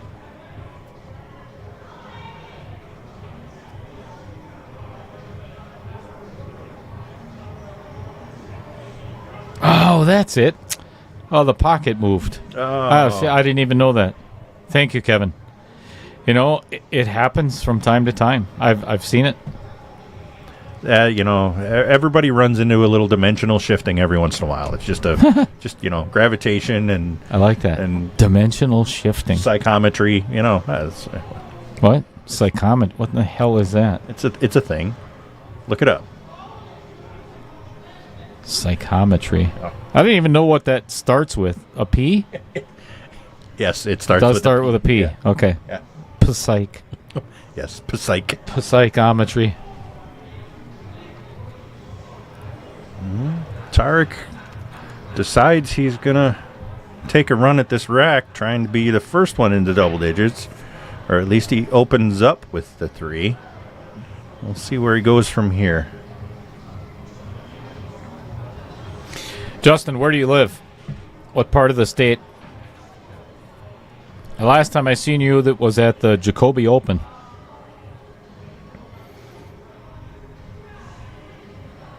You want me to come on up there? What? Mm-hmm. I got 18 pool tables right here. Yeah, hey, no kidding, baby Cheddar. I agree. 140 viewers and only 36 likes. What a shame. What a shame. That is an awful shame for such quality commentary, I can't believe that people wouldn't be smashing that like button into the next universe. So one of the things I have told all of my viewers over however long I've been doing this is a free stream, and I want to keep it free permanently. I don't ever want to have to charge a monthly membership or anything else because I'll lose some viewers, and I don't think it's right. So the best way that you can help me keep it free is by sharing it, liking it, and subscribing to my YouTube channel. Because not only at 1,000 subscribers am I going to get a tattoo, but my stream becomes monetized. So then I can start either accepting donations or I start earning money from YouTube. And that's when the fun stuff really starts happening. So I have to pace myself in some of the things that I'm doing because I'm going to start doing some podcasts and some player spotlights with some pretty predominant players, what I would like to do. Oh, another big player just walked in for tomorrow. I believe that's Rob Madsen right there. So by subscribing and helping me get my numbers up to 1,000 is your way of avoiding not ever paying for the stream. So it is always greatly appreciated when you do subscribe, but that's the reasons why. And in the meantime, Tarek making pretty easy work of the rest of this rack after Robbie bobbles that 12 ball. Looks to be the first in the double digits. And does exactly so. All right. So Robbie has requested. Now, this is the first time that Robbie has been down in this match, I think. Except for the very beginning. Yeah. Did he win the first game? Or he was at 2 before Tarek was? No, it was 2-0, and then Robbie came back, got it to 2. Did he get it? No. Well, either way, be. I think this is the first time that Robbie's been down. He gave back a 5-game lead at one point. Yes. So obviously he has requested a timeout, which is perfect timing because now I can go back and finish the rest of this list of very important people. Other than, well, there's one I already talked about. Damn it, I didn't. So now I got to bring it up. Yeah, you better. We'll start out with Brent Lucas. I did leave off on that. He is one of the employees, I believe. I don't think he's the owner. I might be wrong on that, but Mid-State Amusement Games is all of the entertainment only. And then Brett Tovar, actually, he and his son Owen, I believe, I seen the Tovar sweatshirt in here earlier, and they believe that was his son. Yep, he was playing. One of my newest sponsors. Actually, I want to kind of tell the story of how that came to be. So, Brett was watching the thing about the Junior Knockout Challenge this summer, and he donated. He said, "I wanted to donate $250 for the Junior Knockout." Which to me is just, that's awesome. I mean, that's fantastic. So I said, you know what? If you own a company or, he owns his own construction company, for that amount of money, I'm going to make you one of my sponsors for the year. So that's pretty cool. Yep, that's very cool. Then we have, man, this is hard. He did try and redeem himself there. Yeah. It is true. So Lynn Dorn, she owns Lynn Dorn Painting and Staining Company. They're just north of Appleton. somewhere in I think it's like the town of Center. It's that area around there. So one of my newest sponsors. Thank you very much, Lynn Dorn. And then, of course, John Co. Express are my latest sponsor, and that is Jeff and Maggie Hefter. Thank you very much. Welcome aboard. And as always, thank you very much to all of my sponsors. And as long as we are waiting, Yep. I am going to throw this up here real quick. Oop, that's not it. Look at this list. That's amazing. This is a list of the people that have donated something for the Junior Knockout Challenge this summer. And this is not all of them. I still have to update the rest of this, but now I have to make another column. That's amazing. That's yeah, amazing. This is cool. Gotta love the pool community supporting the juniors, future of the game. I can't think of any better way to do it. Make sure they get their time here, get the time on the stream table, get them a little bit of that action, a little thirst for the competition. Get them on their way so that hopefully one of them are the next future star and you bet can help push the game forward. Got those little QR codes down at the bottom. If you're looking to donate, you can scan any of those with your phone. They'll included them down there for your ease. Make use of them, people. Tarek has not come back to the table yet, so I'm going to leave that up there just for a moment, so that way if you do want to donate any, and one of the things I always say is I'm never going to put the amount that anybody donated up there because I don't think it's right, because I don't want to make anybody else feel bad if they're everybody's affordability is different than everybody else's, so right. There is no amount that's too small. Yep. And some people can only afford so much, and I completely understand. Some people can't afford any of it at all, and that's okay. But that's why I don't want to embarrass anybody or make anybody feel like, well, crap, I didn't donate as much as such and such and whatever. It's just it's not a competition. Not a competition. It's any and all donations are greatly appreciated, and the payment will be in the smiles of the juniors as they play through the tournament and have their chances. And with the gas cards, the smiles on the parents' faces when they're able to recoup the money that they pay to bring their children to amazing events like this. It's another thing that I'm pretty interested to see you putting on, Dale, and glad to even be able to mention it and see that it happens here locally. Not something I've seen done or advertised being done anyplace else that I can think of off the top of my head. Not to the extent that you're doing.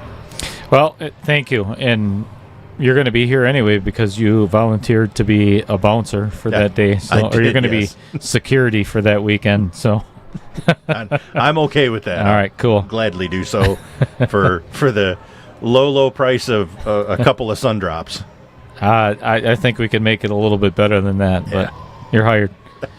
So I got to find out where we can get a metal detector wand and all that, because everybody that walks through these doors while the juniors are here are going to be checked or at least scanned. And I think that's fair. We want to keep everybody safe and give a positive and comfortable environment for everybody to enjoy and be at their best. Yep. That weekend is all about the kids. There's nothing more important than keeping them safe. That's what the parents want.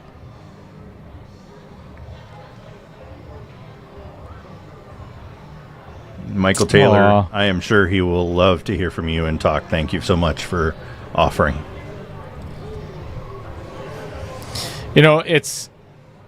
I haven't talked a whole lot about it. And this is out of respect for Michael, because it's his tour, and it's his and Nate Mindham. They're the ones. But I can't explain to anybody how excited I am for tomorrow. I mean, it's to have an event like that with all of these guys coming from all over the place here at Varsity Club. It's exciting as hell, and I'm grateful and I'm honored to have it on my stream. So it's going to be a blast. And you get the mediocre commentary of Matt Strong tomorrow. Matt has volunteered his services because being the pool hall manager now at Varsity Club and the league manager or league operator, he's going to be here all day. So it's going to be Matt Strong and Michael Taylor himself. And unfortunately, you're still stuck with me.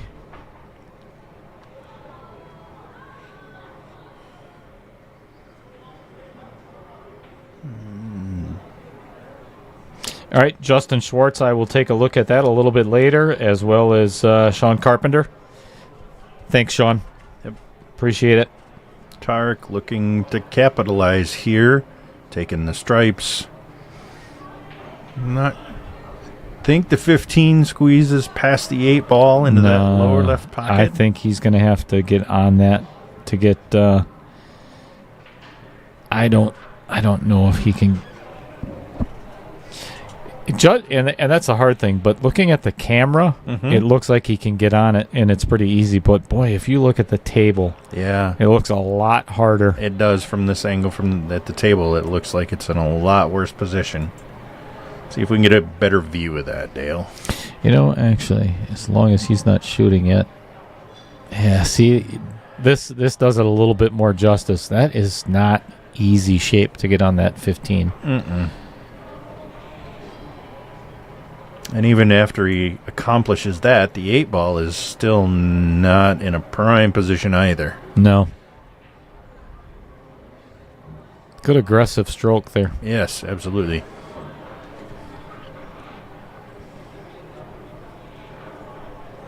If I'm... Thanks, baby Cheddar. She's so smart. Aw. She is. So... what's funny about YouTube and Facebook and TikTok and whatever else, so what is it called? On Facebook, it's called a reel, right? What is it called on your YouTube channel? It's called a short. Correct.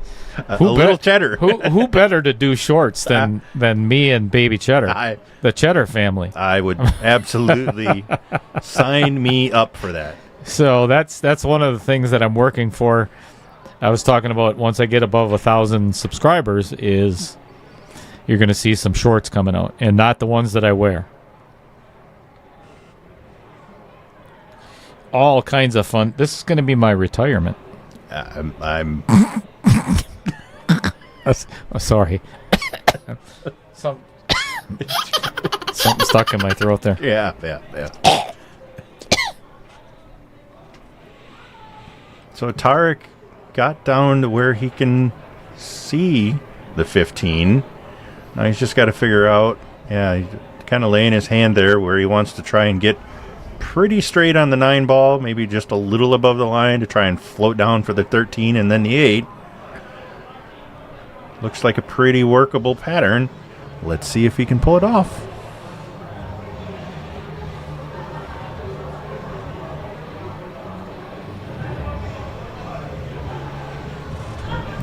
That's going to go a little too far.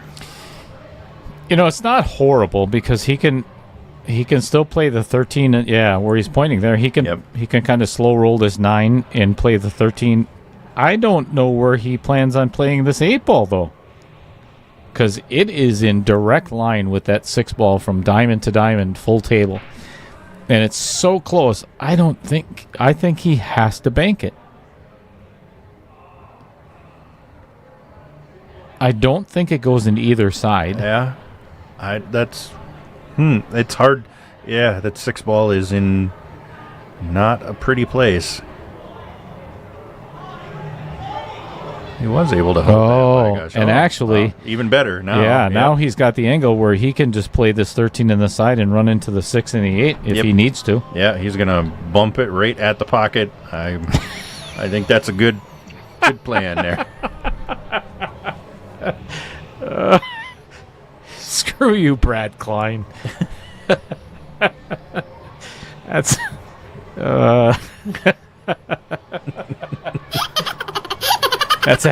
That's actually one of the funniest comments of the night.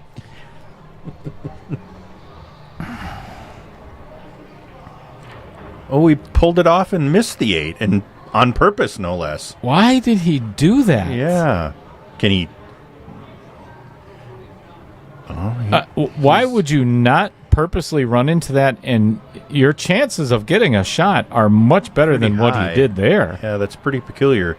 He's lining this up like he's got a shot at it here. Boy, he knew he hit that way too hard. Yeah, right away. He was shaking his head instantly. He definitely didn't want to go that far, but he's lining it up like he's got a shot here. Yeah, he still might have it. And what a shot! I mean, this is what a huge. Oh, that's a foul too. Wow. We might be at 10-10 here. Yeah. You know, and it boils down to, if Robbie can win this game, it's a race to 2 for $900. Yes. Yep. That's $450 a game. Ever played for $450 a game, Dale? I haven't. I'll tell you that much. Nope, not me. Oh, that's fantastic. That's awesome. This is about as good as it gets, people. If you're not subscribed, you should be. You don't get content like this on this level anywhere else. So, Bill Sorensen, you've got yourself a deal. I will be here by, I believe the doors open at 10 tomorrow for the tournament.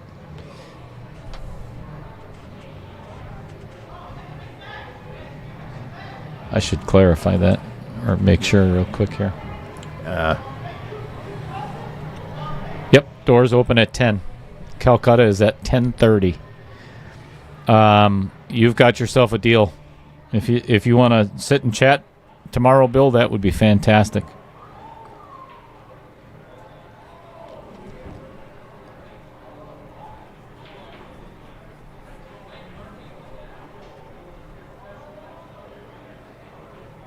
So, obviously, Tarek could see something that the rest of the viewers and myself were not able to with... Oh, boy, I thought that was... As hard as that hit that outer point, I thought it was going to hang there on him. Still not quite a prime angle. He slow rolled that a little more than I thought, and he really wants to take this 4-ball first so he can use the 6 to get on the 8. But he's got to send the cue ball a couple rails. I don't think I would want to leave that 4 for last anyway. Just because you're going to have to... You've got to come 5 feet to get good on the 8 ball. Yep. I would rather use less of the table and shoot the 4 first and... Yeah, that was hit really bad, actually. Yep. That was hit so thick, and...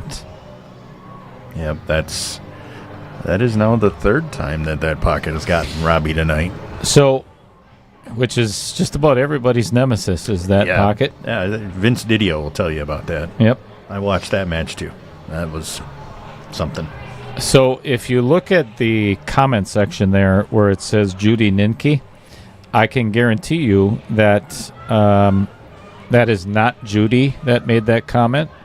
All right, Tarek is on the hill, 11-9 in this race to 12, because Judy would not say something like that. I guarantee you that's Ed Ninke in the background. Either that or he's making Judy, he's forcing her to say stuff like that. Yeah, that's coerced testimony. I don't know if we'll accept that. Yeah. Maybe we should put Ed in timeout, too. Well, I can't do that because then Judy would be in timeout. Right, yeah, That's really not fair to Judy. It's not fair to Judy at all. That's all you get.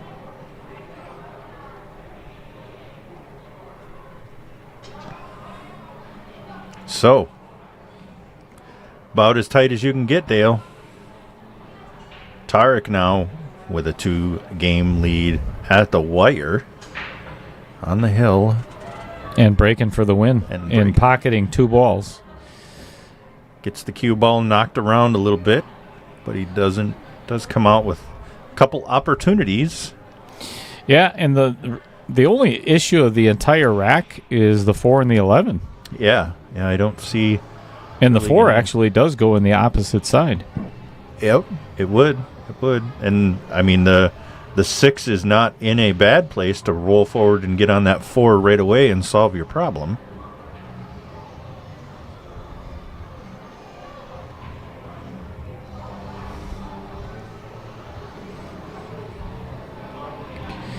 Tarek is definitely going to give this a good look. He wants to close it out here. He doesn't want to give Robbie another chance at the table, because Robbie is certainly capable of, as we saw earlier, running off a flurry of racks. If he's playing the 6 ball in the side, I think that's the proper shot. Okay. Come off and knock that 4 out of there. Oh, he's playing the combo to get it all broken up. What a shot. Wow. What a great shot. That, honestly, I believe is going to win Tarek this match. Certainly puts him in a really good position to take advantage of it. Yeah, everything is wide open now. Yep. Yeah, he's got the table wide open. The 8 ball is not protected at all because the stripes are around it.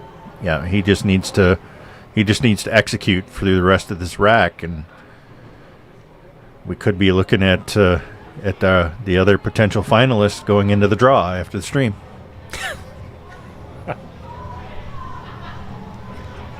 Yeah, make sure everybody you stick around after the. So if Tarek ends up winning it, it's going to be Tarek and Tim Stockinger in the finals. So then we'll do the redraw for what order they're going to be playing. For position. Yep. Yep.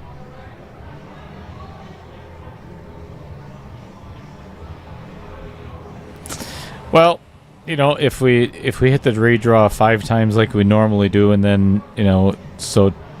Right. There's no reason to change your process because it's the finals. You don't want to taint the outcome by doing that. Yeah. And so Tim lives an hour away, and Tarek lives 2 hours away. Yeah. Madison versus Sheboygan. Yep. So I think Tim would probably be better off being labeled with home court advantage. I think that's fair, yeah. If the draw ends up where he's first, then he gets home field advantage. Yeah, yep, yeah. I think that's fair. That seems, although the other way I've seen it done is sometimes the guy who drives the furthest is given the home court advantage, or given home team, if you will. Sure. Well, Tarek has put himself in a bit of a bad position here. It's not that he doesn't have a shot, but if he plays the 11, he is going to be jacked up over this 4 ball. Mm-hmm. He does have enough angle, but I don't think playing this 15 is going to put himself in a very good position either. No, because he runs a big chance of putting the 8 ball actually in front of the 11, covering up that pocket. Mm-hmm. He's going to chance it here. I think he's got the shot over the 4 at the 11 is just too much. Oh, yep. He played that really well. Really, really well. Well, and I think it's if he plays the 9 first, it's just a stop shot, and play the 11. I think I would play the 11 first. I was going to say, you go the other way. You play the 11 first, and then the 9 ball is a stop shot, and the 8 ball's right there. Keep it simple, stupid. Yep. Referring to myself. Me too. Yeah. Yep. Well, this could be all she wrote, folks. And it, if so, will be kind of a redemption, if you will, for Tarek. By 2 games. Yeah. Oh, no, 3. Well, Never mind. 3, but yeah. Shorter race, though. You're correct, yeah. All right. There we have it, That folks. is all she wrote, folks. Tarek emerges victorious over Robbie Schmidt, so it is going to be... Wait, I got to try something new. Oh, okay. I have to try this. I haven't tried it before, so I apologize if it doesn't work. I was going to save it for the finals, but I have to find out whether it works live. That didn't work for crap. No. All right, we'll work on that. Yeah, just Oops. technical difficulties there. Yeah, please stand learning by. curve. Yeah. Please stand So anyway, thank you a million times over for everybody tuning in on this Friday evening for the semifinal match number 2. So it is going to be Tim Stockinger for Sheboygan against Tarek Hamdan from Madison in the finals. That date has not yet been set yet. I am going to, as I have done throughout the entire series, I'm going to leave it up to the players to decide when they can play best. I know that Tarek has finals for college and everything else, so work around that. But anywho, again, I can't thank Trevor Simpson enough for coming in to co-commentate with me. Much, much appreciated. Why don't we... Absolutely been my pleasure, Dale. Appreciate you having me. Always a pleasure having you in the booth. What's up, everybody? Peace. So, anywho, as I had mentioned earlier, about 11:30 or noon tomorrow after the Calcutta is done, come back and join me. We're going to be going live with the Cue It Up Tour Elite Tournament, $250 entry. Probably going to be around 55, 56, somewhere around there. That many players probably isn't good. Anyway, huge amount of money in the Calcutta, so it's going to be good stuff. So I'm very much looking forward to tuning into that tomorrow, Dale. Not for the commentary. No. No. It's going to be me and Michael Taylor and Matt Strong, and none of us know shit about pool. Yeah, so that's it is what it is. Combined, you're probably a 300 Fargo. Yeah, and that's even pushing it. Probably, yeah. So, anywho... appreciate everybody tuning in. Thank you so much. Thanks for all the likes. Yep. Thanks for all the subscribers. Thanks for everything that you do as viewers, and I'm going to get in contact with those that just messaged me recently. If you are not going to be here tomorrow, have an awesome weekend. Whatever it is that you're doing, be safe. And we'll see you in the finals once that is determined. So have an awesome night, everybody. Don't go anywhere just yet because you got to see these people too. Absolutely. And then, of course, the redraw after we finish here. Oh, yeah. You don't want to forget that. Don't forget to tune back in for that. Yep. Make sure you get the notification bell pushed. You'll get the notification when he goes live. It'll be perfect.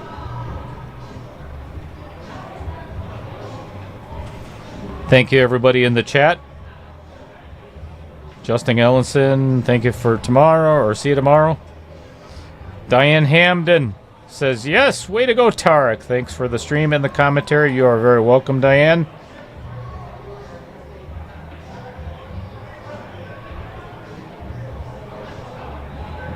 Yes, Dan, as you noted, we are absolutely going to be, after the stream here, we'll restart and Dale will do the redraw, punch the button 5 times, just like he's done throughout the whole tournament. So, and if you believe that, I got something else to sell you. All right, everybody. Swampland in Arizona.